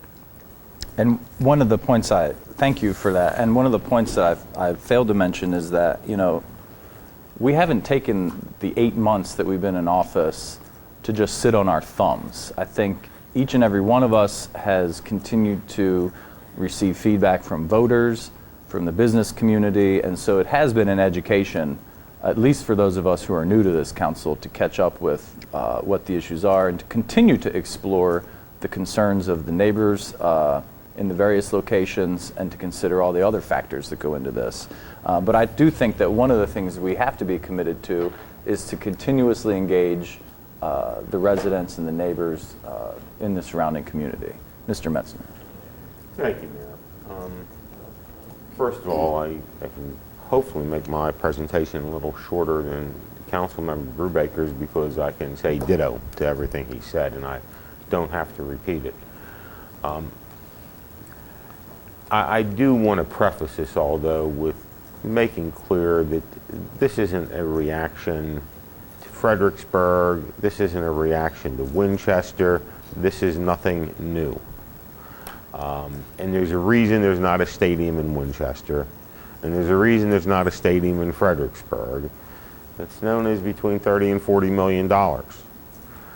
And right now, candidly, that's the only reason there's not a stadium in Hagerstown. Let's have everybody understand that it is not an easy process anywhere in this nation, in this economy, to have this kind of process take place.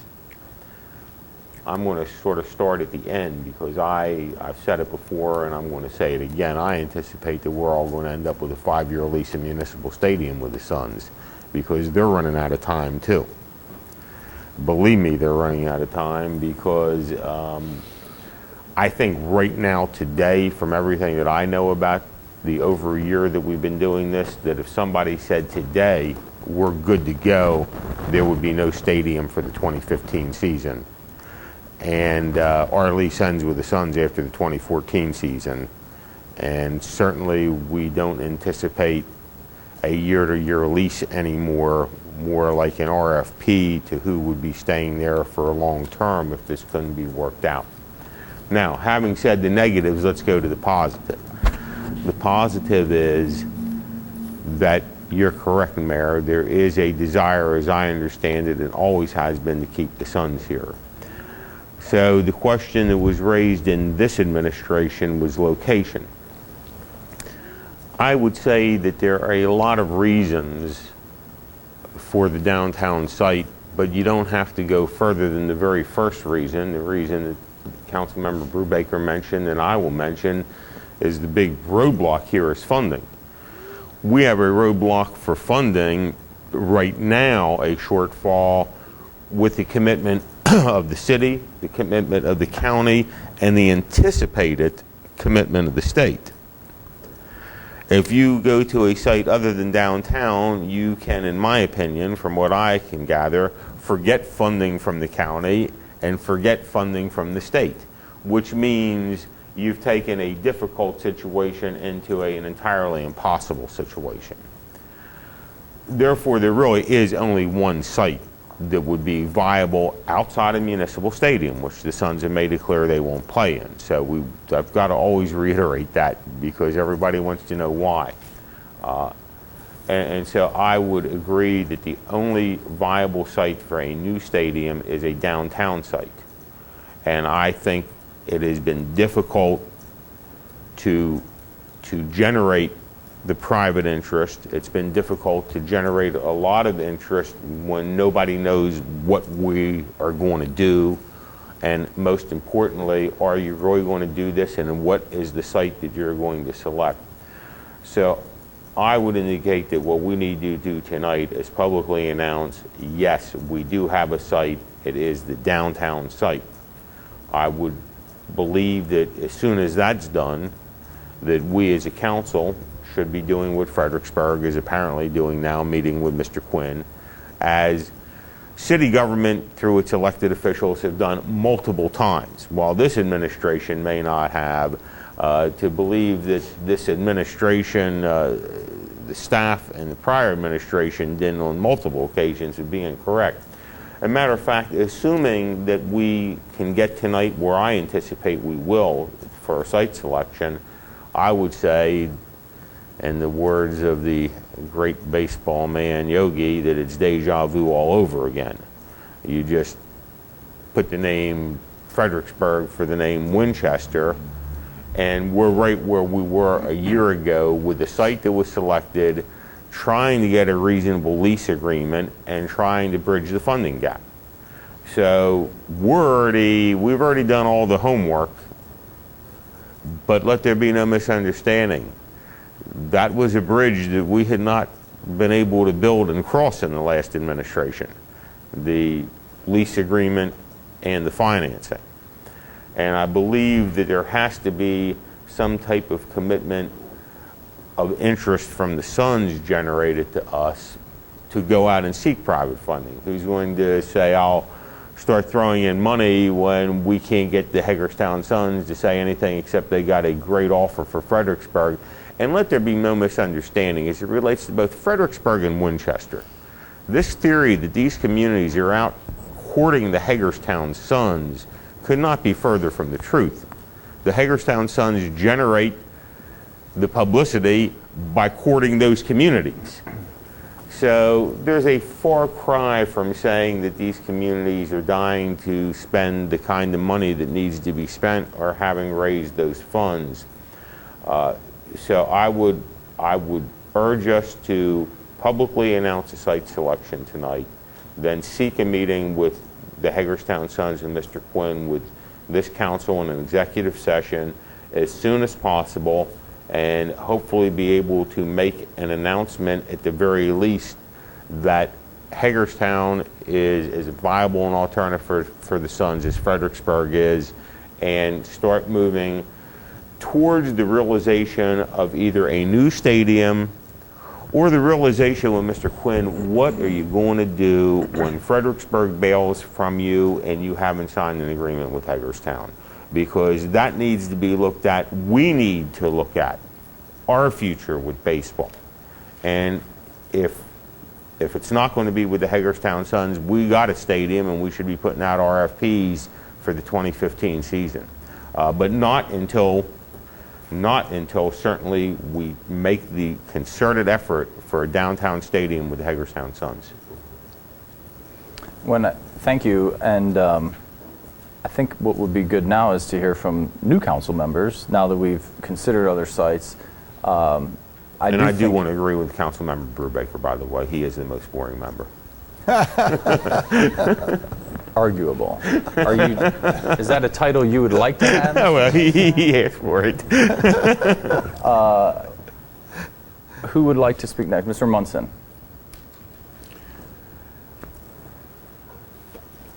We've come to a moment in change in Hagerstown. Marty, I didn't find you the least bit boring. You put an incredible thought into this whole process.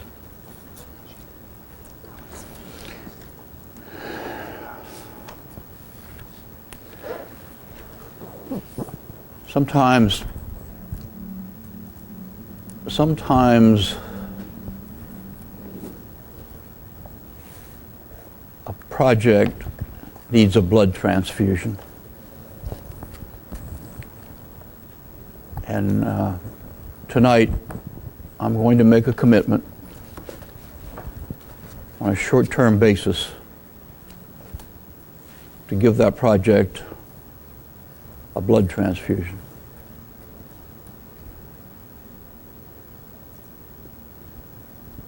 When I ran for election, I went to a lot of doors and I told a lot of people I wouldn't vote for a stadium in downtown Hagerstown.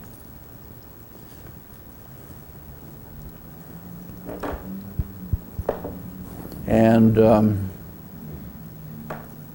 looking into the government, not being a part of it, and not being privy to previous history, that was easy to say.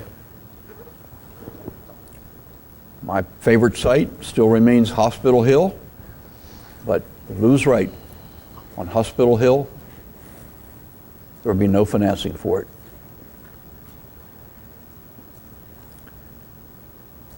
When you're in the government and you have to make decisions, and you have to make decisions that are good decisions and decisions that will be meaningful for a community, it looks very different than when you're on the outside looking in.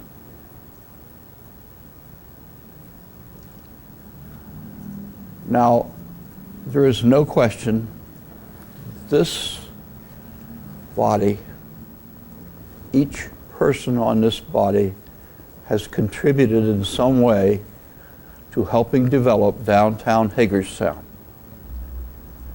Since we've been in office, since this body has been in office, we have had the opportunity to attend, and I think this is the accurate number, 22, is that right, John? It's 22 grand openings. 22 grand openings. And that didn't just happen. That happened because this council established policy that allowed it to happen, and because these people sitting out here, the people that work for us, the people that work for the citizens of Hagerstown, made it happen. They put many difficult hours into making it happen. 22 grand openings. The newspaper never gives us credit for much, including those 22 grand openings. And so I thought I needed to remind this body of that. Now, when I came into office, I had this thought that, you know, if we get the school board downtown, it's not going to really matter if we have a stadium in downtown. There will be activity. Things will be picking up. There will be people to go to the restaurants. People will want to come downtown because they have to go to the school board. There will be a new parking deck because school board can't happen without a new parking deck. But then, through no fault of our own, truth be known, it didn't happen. So then the next step was SORA. And SORA, in all fairness to them, put a lot of hard work into trying to help us develop this community. But I thought the mayor summed it up quite accurately a little while ago in his presentation as to what happened to SORA's efforts. But then at some point, the SORA efforts ceased.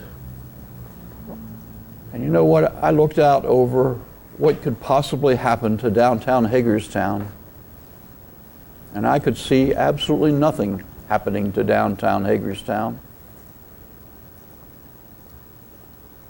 I couldn't see a big factory coming to downtown Hagerstown. I couldn't see a big business coming to downtown Hagerstown.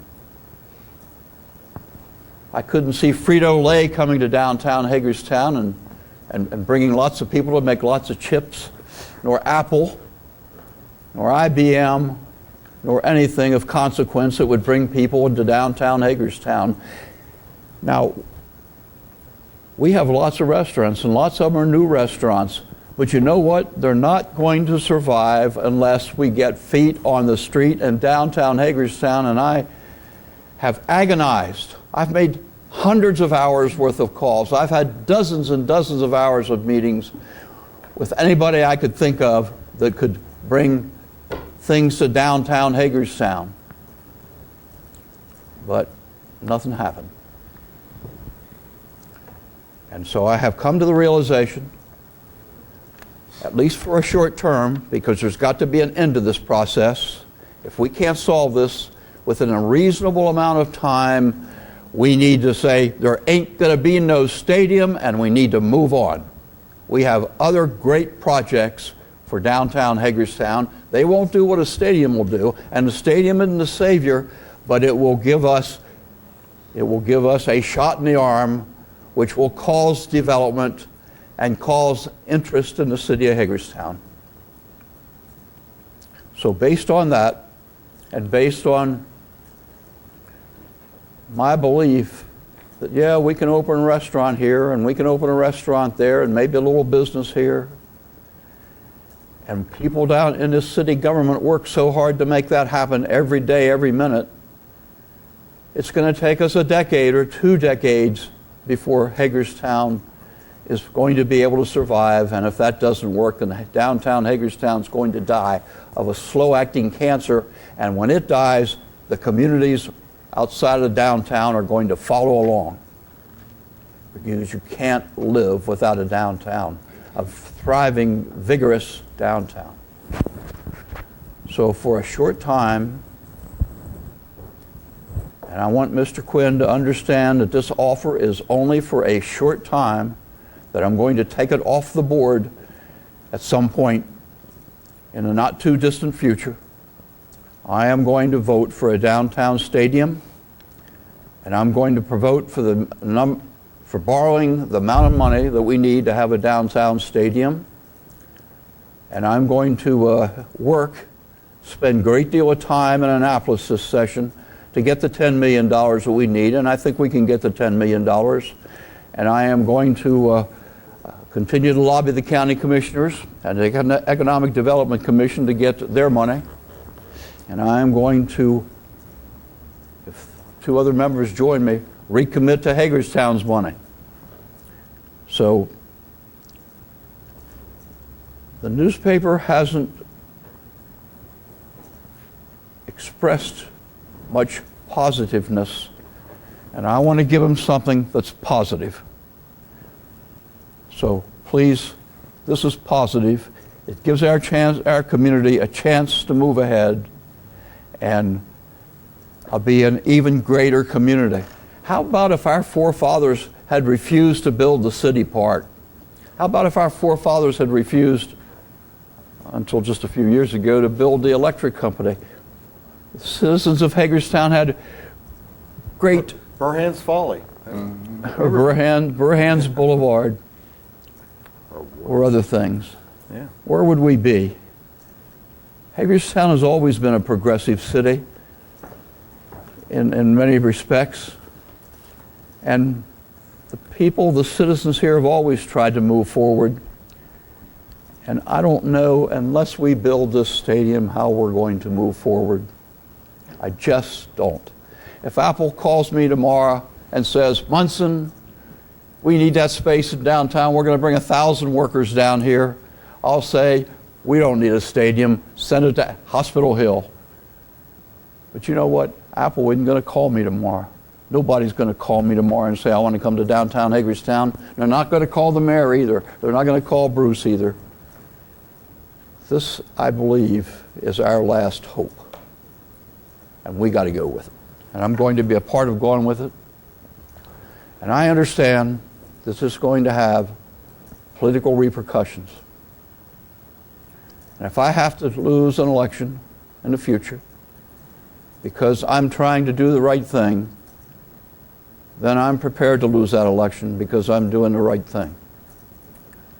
I've lost one election because I thought I was doing the right thing. And I'm prepared to lose another one if I have to. And I do think I'm doing the right thing now. Again, I have agonized over this. I have prayed over this. I have done everything in my power to become knowledgeable enough to reach this decision. So that's the way it is. We got 3 votes to move ahead, and I think we need to move ahead. We need to make it very clear to Mr. Quinn, who, if had we wanted him here today, he would have been here today. I have been working on that for some time, and he would have been here today to negotiate with us. But it just didn't work out time-wise. Well, I do want to say that when I spoke with him earlier today, I do have a conference call scheduled with him next Monday at 4:30, and we are trying to work on having a time to get him into an executive session where all of us can have interface with him, and we're looking at possibly September 6th. It will be prior to, it was a Friday, it'd be prior to the playoff game that will be taking place that evening at Municipal Stadium. Mr. Brubaker has to be in Baltimore on September the 6th.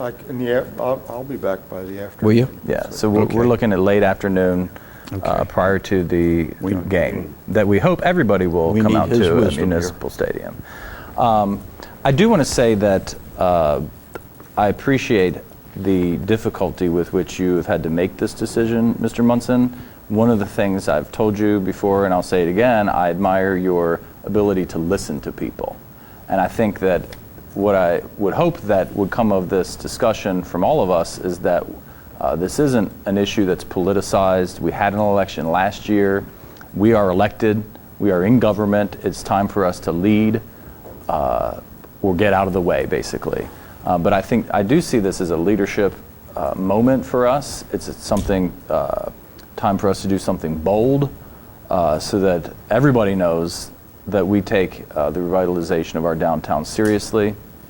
Undoubtedly, from all the feedback that I got and the education that I've gotten in the last 8.5, almost 9 months, to me what is striking is the overwhelming level of support for the downtown stadium from all different sectors. I mean, there are residents of this town, voters, who do support the downtown stadium.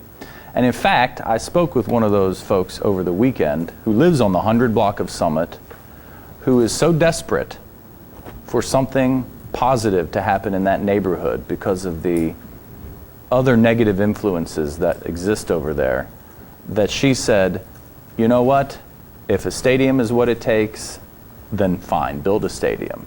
My commitment, though, is to make sure that the citizens are engaged at all points once we make this leadership decision to move forward, that they will be engaged in the process, that they will have ownership of the process, and their feedback will be taken seriously into consideration as the project moves forward. May I add to that, please? Sir. I went to a baseball game on Saturday, or tried to. My grandson, who loves baseball, knows a lot about it, 10 years old, and I stood in the rain for 24 minutes trying to get up to the fence. And right in line with us was a lady from Annapolis. She had come 97 miles to go to a baseball game. Now I get into the stadium and get a seat, and there are 2 people in front of me that I didn't know. Not that I know everybody, but I decided I should know them. So I started talking to them, and they came from New Jersey. They had come here from New Jersey to see a baseball game. They were rained out, so they'll be back next year. And I'm pretty impressed that this team's going to have the ability, once it's in a new stadium, to draw like we've never seen before in the past, except once when Jim Palmer was here. Thank you. Mr. Alshire. I would say that if I was just sitting at home and didn't know any better, I would say that was pretty well scripted, that entire discussion. But being what it is, the responsibility and charge that the citizens of the city, I think, generally impress upon me in any deliberation on any issue as it relates to making a decision on their behalf is to investigate as much as possible the information and allow the information to guide me to the logical decision. And for me, I didn't come into office or get elected on a notion of I would or would not support a stadium.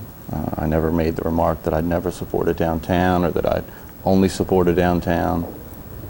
So I felt pretty free to be able to review that information with some degree of objectivity and make a decision from that. And in review of that information, a couple of things became pretty apparent. And as it relates to the downtown site, here are some of the things that became apparent to me that did not, for me, make that a viable location.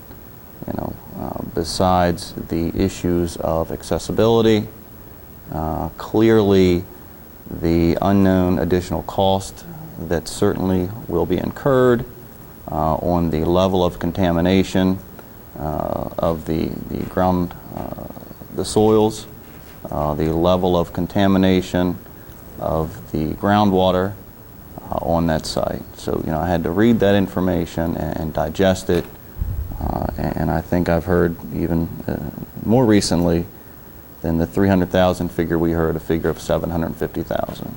So somebody's got to come up with that extra $500,000. When I reviewed the information and heard the cost to be generally the same, I look at information and hear that the hospital property, you're looking at $5 million, and the Summit Avenue Herald Mail property, you're looking at $8 million, and the what we call Site B, you're looking at $2 million. Clearly, those are millions of dollars of difference just from the outset of the process. So to say that one site will cost similar to what another will, to my knowledge, whether it's the Summit Avenue site or Site B, you don't get to scale off millions of dollars worth of rubble under a hill. So there are clearly cost differences that I think go into that analysis. I look at the surroundings, and you look at the surroundings of the Summit Avenue location, and you see a pretty well built up area, a good bit of which is covered by structures that aren't going anywhere, that are a number of them churches and their parking lots and their appurtenances. And I look at the East End site, and in that process I see that just the discussion that we had tonight of tearing MELP down, of having our existing stadium opened up to additional land space, to having space on the opposite side, to the area where the Venice Inn is torn down, to where the hospital is no more. You take a stadium out of that location, at the end of the day, and that will be that additional magnitude of space. And so as it related to land, I sat and said, okay, I get 19 acres at the East End location. I get 8 at the Summit Avenue location, and I believe 7.5 at the hospital site. So I get 2.5 times the amount of acreage. At the other 2 locations, I look at accessibility. And when you weigh accessibility in and out of that for the projected 3,500 fans a game, you get about 600 parking spaces at either the other 2 locations, and you get about 1,600 parking spaces at the East End location. So now I get 2.5 times as much parking spaces, 2.5 times the land mass to work with, and you've got a significant amount of undeveloped area, frankly, that will be ripe for redevelopment in the East End. over the course of the next 5 to 10 years. And you've got the ability for accessibility to major collector routes like Eastern Boulevard and Dual Highway and Memorial Boulevard and 4 other access points that the other 2 locations simply do not have. So I looked at the issues of land, the surroundings, the access, the parking, certainly the topography, and certainly the geology of the land itself. And then I looked at the size and scope of the project, and I put it in these parameters. I believe there was an advertisement, Manic Monday, $3 to get into a baseball game of a professional minor league team, Nationals affiliate, that is at the top. And, you know, a reporter asked me last week, you know, why aren't people going to the games? I don't have the answers for that any more than I have the answer for why it costs half the price to get into a professional sporting event than it does a high school local sporting event. And I think, is there the appetite for the public to support a 5,000 seat facility? I talked to a colleague who is familiar with the Frederick Keys, and I said, you know, what's the attraction there? What do people go for? You know, you've got the carousel and the kids' activities, and I look at that space out in the East End and I say, man, you've got 2.5 times the land mass alone and parks on either side of it to generate bringing families with children to those games. And those are the types of attractions you can have.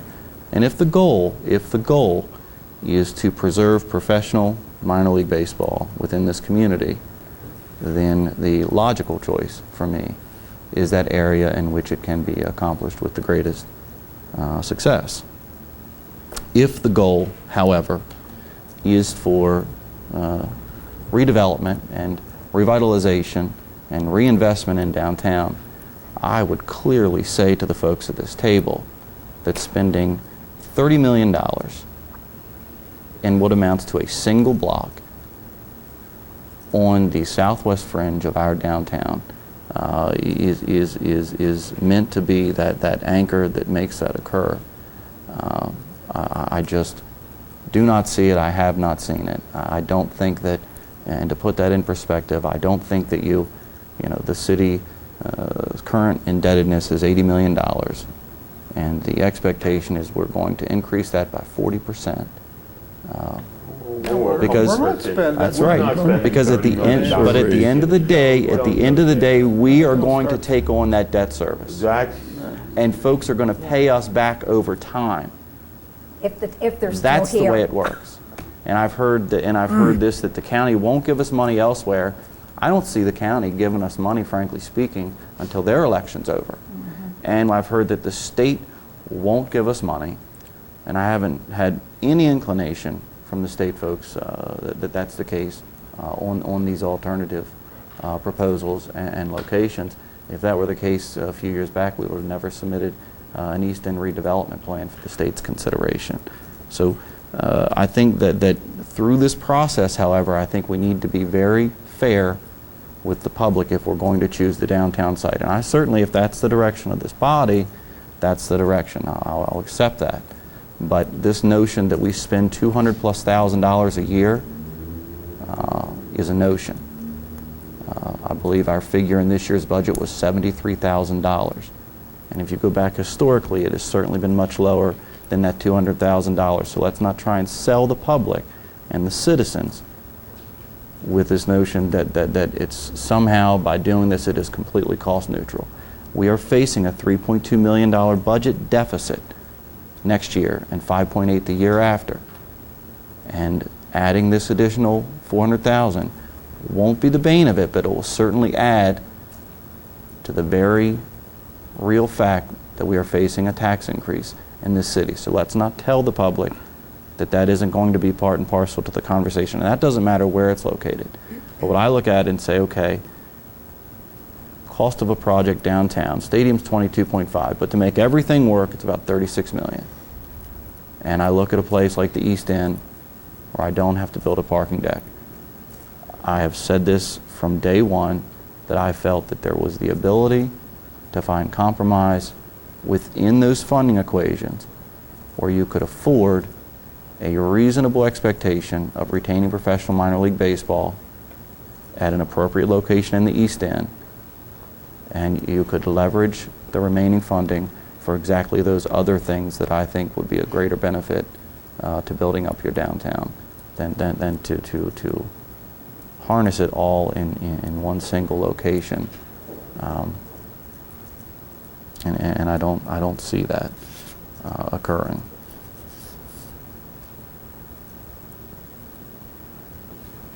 Ms. Nye?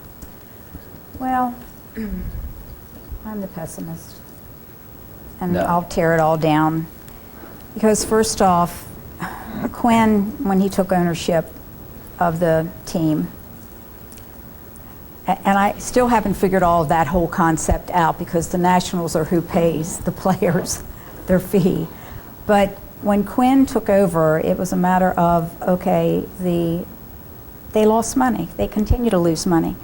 I still am a believer, if you believe in a team and you love baseball, you will come to a stadium and you will feel that stadium. It's just like going to the Little Leagues, and Little Leagues may have been free, but you know what?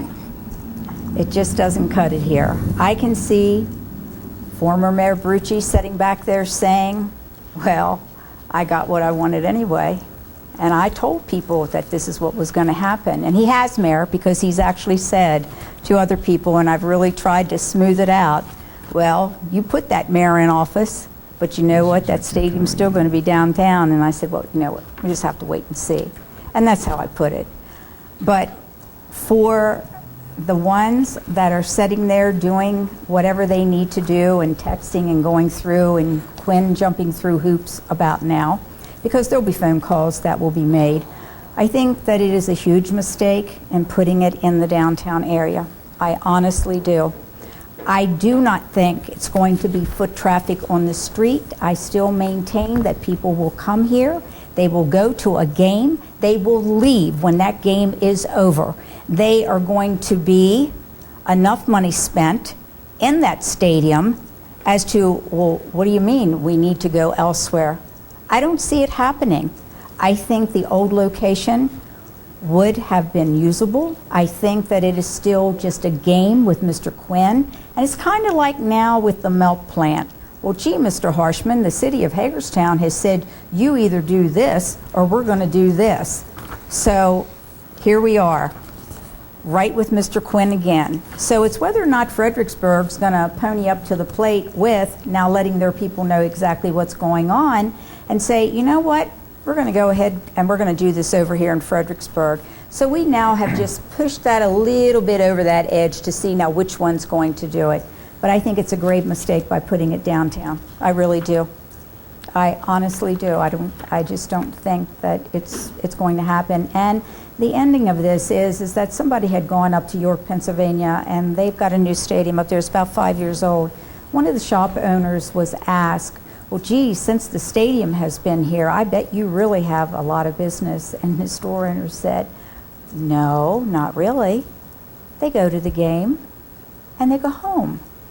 So that has been my whole thing the whole time. But the back and forth with Quinn, to be quite truthful with you, I've had no dealings other than him sitting at the end of the table, giving his whatever, and most of that was just trying to smooth things over. Personally, not having any contact with him, I do not like how he presents himself. I do not like what he has done as being a player, trying to do the division with the city of Hagerstown and with other towns, and that may be a smart businessman. But to be quite truthful, if Quinn is a smart businessman, then God, I hate to see some of these really, really dumb ones. Well, let me just address a few points that you brought up. As far as the former mayor goes, I have had no contact with him. Oh, no, you wouldn't have. Especially regarding the issue of I the know. stadium. Well, like I said, I just smoothed it over. The Ethics Commission of this city has looked into the matter, and it is of their opinion that the ethics ordinance is very clear that he may not participate in any discussions revolving around a project that he had dealings with. So I just want to make sure that Oh, that's no, clear. he won't. He The other won't. thing is, because you talked about why aren't we filling up Municipal Stadium now? Mm-hmm. Well, I do see this as a business retention opportunity. So, despite whatever personal feelings I might have about how this negotiation process has gone on, I do believe that we can continue to negotiate in good faith. Now, during the tours of Municipal Stadium last year, I think there was a guy, and I think they were referring to York or Lancaster, one of these I don't know, probably Lancaster. similarly sized and situated communities who have built stadiums proximate to their center city. One of the things that they mentioned was, it's their goal to make an emotional connection to the community, which just begged the question, why isn't that happening now? So I think that is an area for improvement with the team. I do think, though, that we have to consider, even though the team is ranked number 1 and they're going into the playoffs, we have spent the last 2 years or more talking about how in need of repair or how just plain old bad Municipal Stadium is. So either people are going to come up from Annapolis or New Jersey to just see what everybody's talking about, how bad the stadium is, or they're just not going to show up at all. And I believe a lot of people have voted with their feet or their dollars in that way. But I do think there is a lot of opportunity. Is it? Do we have all the answers now? No. Do we have a lot more work to do? Yes. I would like to suggest some next steps, because I know people are going to say, well, what comes next? Well, I have heard a majority of this council say that they are in favor of locating at the downtown site. I, like Mr. Alshire, never took a position during the election to say if I was for or against any particular location. I did say that to me the process was very important. So I think that the next steps would be, obviously, there has to be an effort to raise private money to cover 1/3 of the project costs in order to complete the financing plan. That'll be the first big next step. Second, we have to finalize an agreement with the ownership of the Hagerstown Sons to get them to make that commitment to staying in Hagerstown for at least another generation or 2. Then we have to look at beginning property acquisition efforts. And last but not least is a continuous effort to keep the community engaged in the process.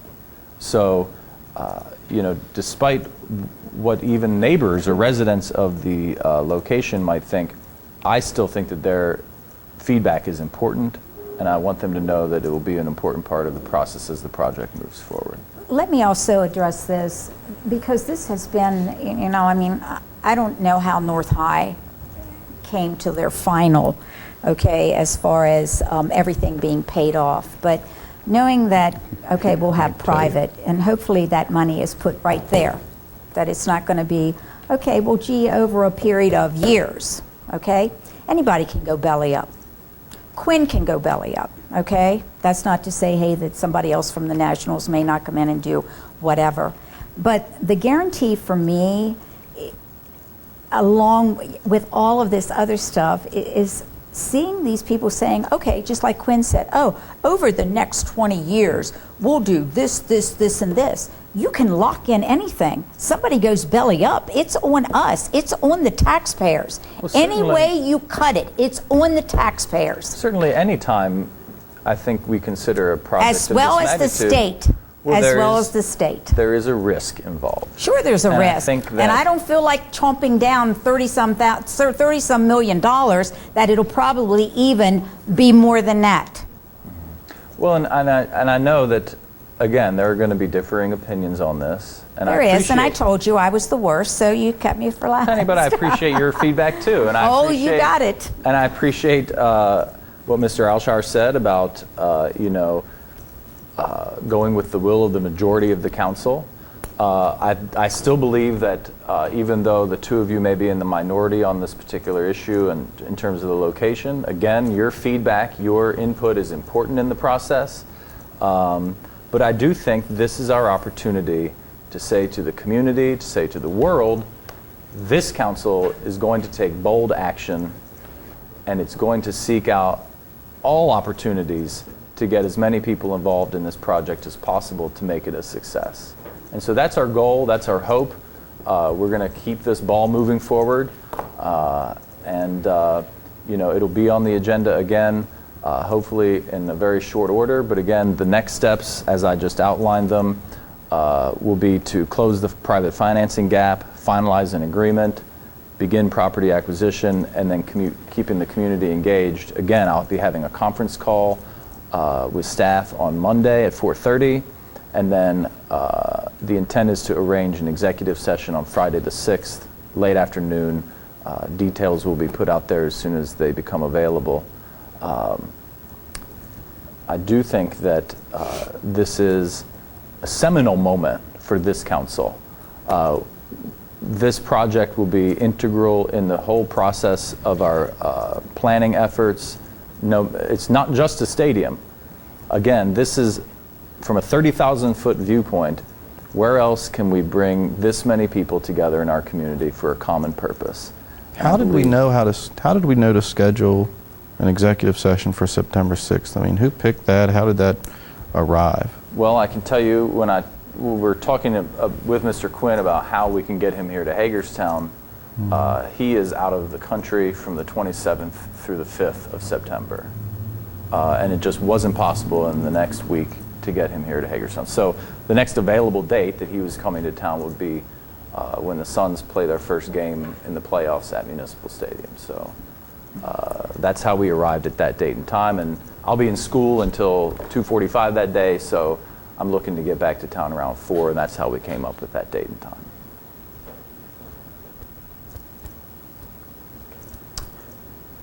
All right. Well, at this point, I think we'll move into the city administrator's comments. Well, I'd just like to say, I know this was not an easy issue for the mayor and council. From my perspective, I always knew that the council wasn't hiding from this issue. I think you were going through what you each felt, both as a body and as individually. You needed to go through a process of sorting through the issue, and I think you have to be respected for that.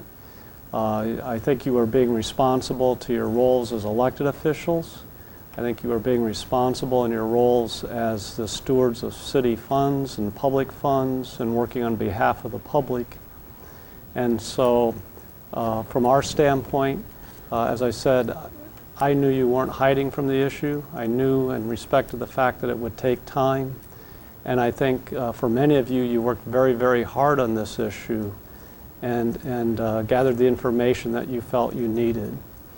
And I understand that there's difference of opinions on this and respect that fact. I think that reflects the challenges of this project in terms of size and scale and complexity. There's a lot of work to do for all of us. Some of you alluded to that fact, and I would echo that. And so I would just like to say on behalf of the staff, this has been a good meeting because you've given us a sense of direction. And I think you've established a course for us to work on. And we're very appreciative of that. That's it from me. Council comments. Who would like to start? Penny? Yeah, I just have one thing, and I'll have to read this because I'm not going to remember all of it. I had gone to a funeral yesterday, and I was just so pleased to see our police department and other staff members for being there. It was one of ours. It was retired Sergeant John Ryder. John and I became friends when our children were in Little Leagues together. We were in the Little League together. We were both president and vice president of American Little League, and we ran a good ship. He also was a wealth of information, a lot of knowledge, a good employee. He was a good friend and a great family man, and he will be missed. It was a very emotional service yesterday, and I was glad that I was there. Thanks. Thank you for sharing that. Mayor, I'm very sorry I was not able to attend that funeral. John Ryder was a good friend and a good citizen in our community. Not only was he a long-term member of the police department and a member of the city of Hagerstown, but He stayed long after that and continued right up until his last days to be a member of the Traffic and Parking Board, and send out condolences to his family and our good wishes. Well, I enjoyed going to City Market for the 250th on 230th. 230th, excuse me, on Saturday morning, and the turnout was great. People were great. It was, I'll just keep using that word because it's the only adjective I have to describe it right now. But it was very good. Councilman Munson and Metzner were there, and the mayor cut the cake.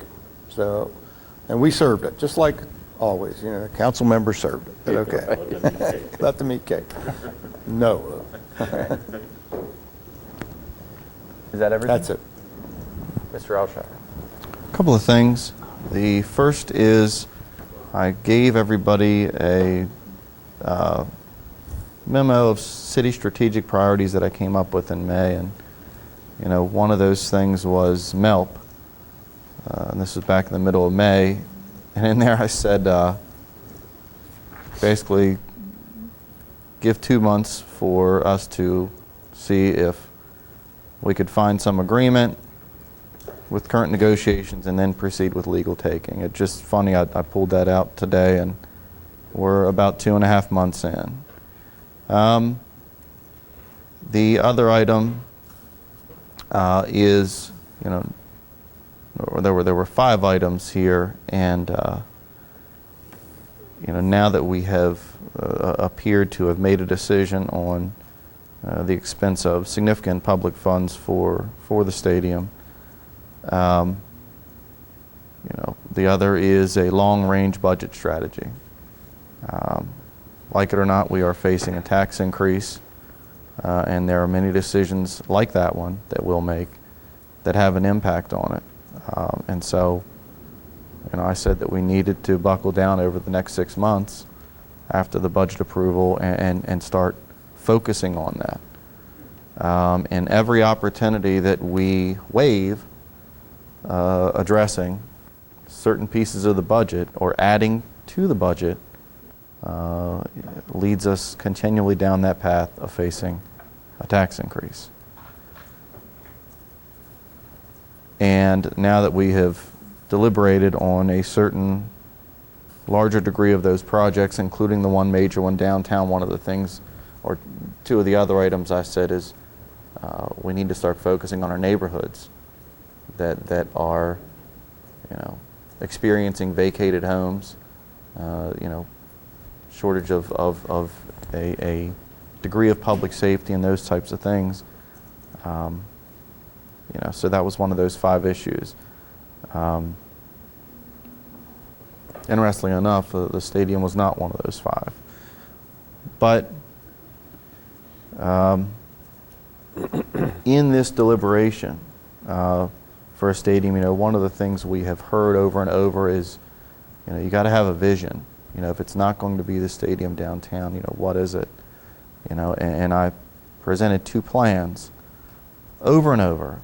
And the first of which is, you know, downtown is about a 16-block area, and each block is sort of its own microcosm, where the things in each of those blocks, like the university block, isn't experiencing the same set of impacts that the 200 block of North Locust is, or the first 100 block of Summit Avenue.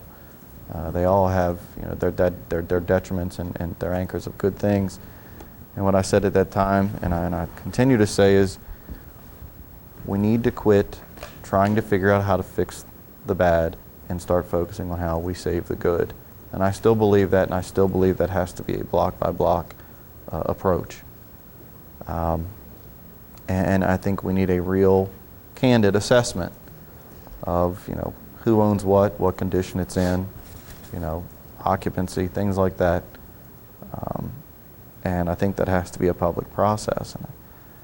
And the other notion was this East End, and, you know, the reason I sort of came to that resolution, and, you know, these are just 2 books of the stadium material that we got on the issue, but what I had envisioned, and I think folks often talk, you got to have a vision for this, was, this stadium at Site B, and I think Mr. DeBoer is probably the first one that sent me a picture of that at one point.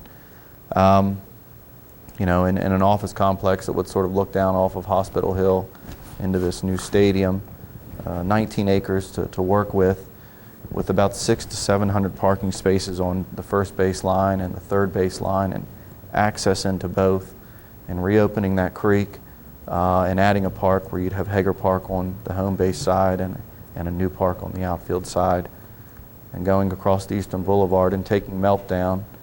And a lot of folks don't know it, but we own the 10 acres behind it, and the Board of Ed isn't planning on moving their buses, but building a road through there and moving Springworks over there and having that bus depot have the ability to come out on Eastern instead of dumping out on Frederick Street, that I'm sure any of us have experienced at a 4 o'clock on a school day at some given point, and then wrapping around. And folks talk about a convention center, and I stare at the Venice Inn lot where they tore down those places and think, man, across from the city golf course would make a great small convention center that would nestle itself next to a stadium and near an office complex on what used to be the hospital.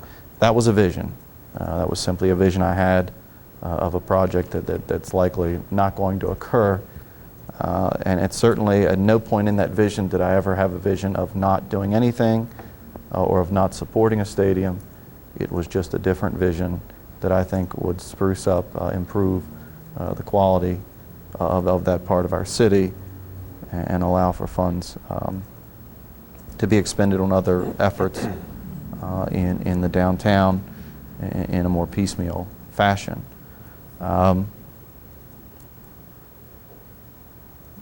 What I will say, though, through this process, while I certainly agree that we are governed by a majority decision, what the majority says we do, that's the direction we head in. Otherwise, staff can never operate.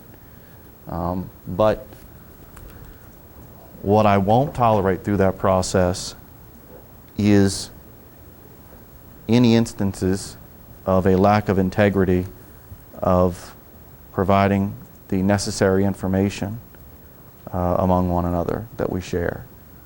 So if one of us asked, who have you been deliberating with, who are we meeting with, what's the status of an issue, we owe it to one another to be honest about those deliberations to the extent possible. And I'll leave it at that. Mr. Munson? First, I'm glad Penny raised the fact about John Ryder's funeral. I was there as well. And I had a chance over the years to kind of meet with John. I didn't know him very well, but about 36 years ago, my wife worked for the city in the police department for about 3 months as a substitute when a lady was having a baby. And she still remembers the kindness that John Ryder displayed as one of the people that she worked with, and what a great guy he was. He really was a larger-than-life human being, I know that. And he did great things for the city, and he was a true public servant. We in Hagerstown have recently been judged as the 74th best baseball market in the United States. And I think that's important. We've had baseball here on and off, mostly on, for 82 years, I think. And to lose that tradition would be a terrible thing. Jim Palmer was here. 10,000 people went to that game that day.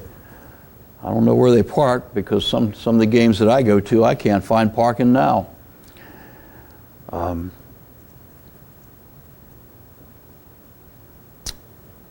There's been a lot of greatness in this community, a lot of contributions in this community because of baseball. And I just think we have this rare opportunity, but it's It's going to be a short-lived opportunity, but we got to make the most of it. And Penny, to ask your question about the money that came to finish building the stadium at North High, it came from the General Assembly. A lot of people. It's what people promise. A lot of people, private people, raised a lot of money. Yes, and I know that, but still. But at the very end, they were short.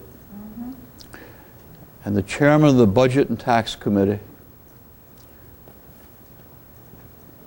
from Howard County had played his first game as quarterback of Howard High School at South Hagerstown High School.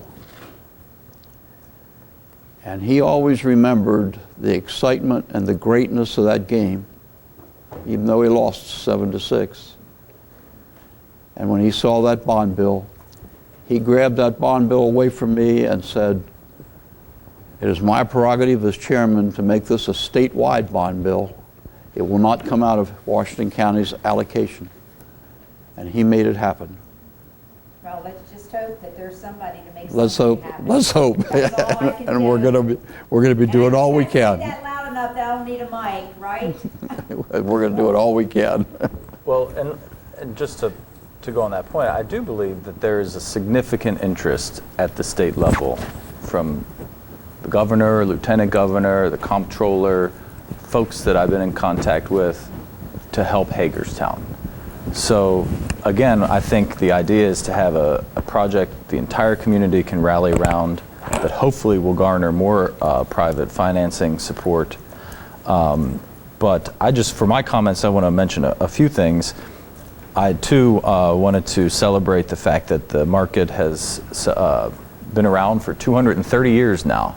It's one of the oldest farmers markets in the country. I do want to announce that I am going to work with former City Councilwoman Ashley Haywood to enhance community gardening. I know that was an initiative that was important to her, and it's important to me. I think there's a lot of opportunity to expand that kind of a program here in town and get folks involved in locally sourced foods. I do want to remind folks that school is starting, and it's important to keep a lookout for children on the sidewalks and in the streets. Just be careful, and good luck to all those students who are going to study hard. I did do a visit out into the West End. Some folks asked me to come and visit, and this goes to a point that Mr. Alshire made about the importance of our neighborhoods and the continuing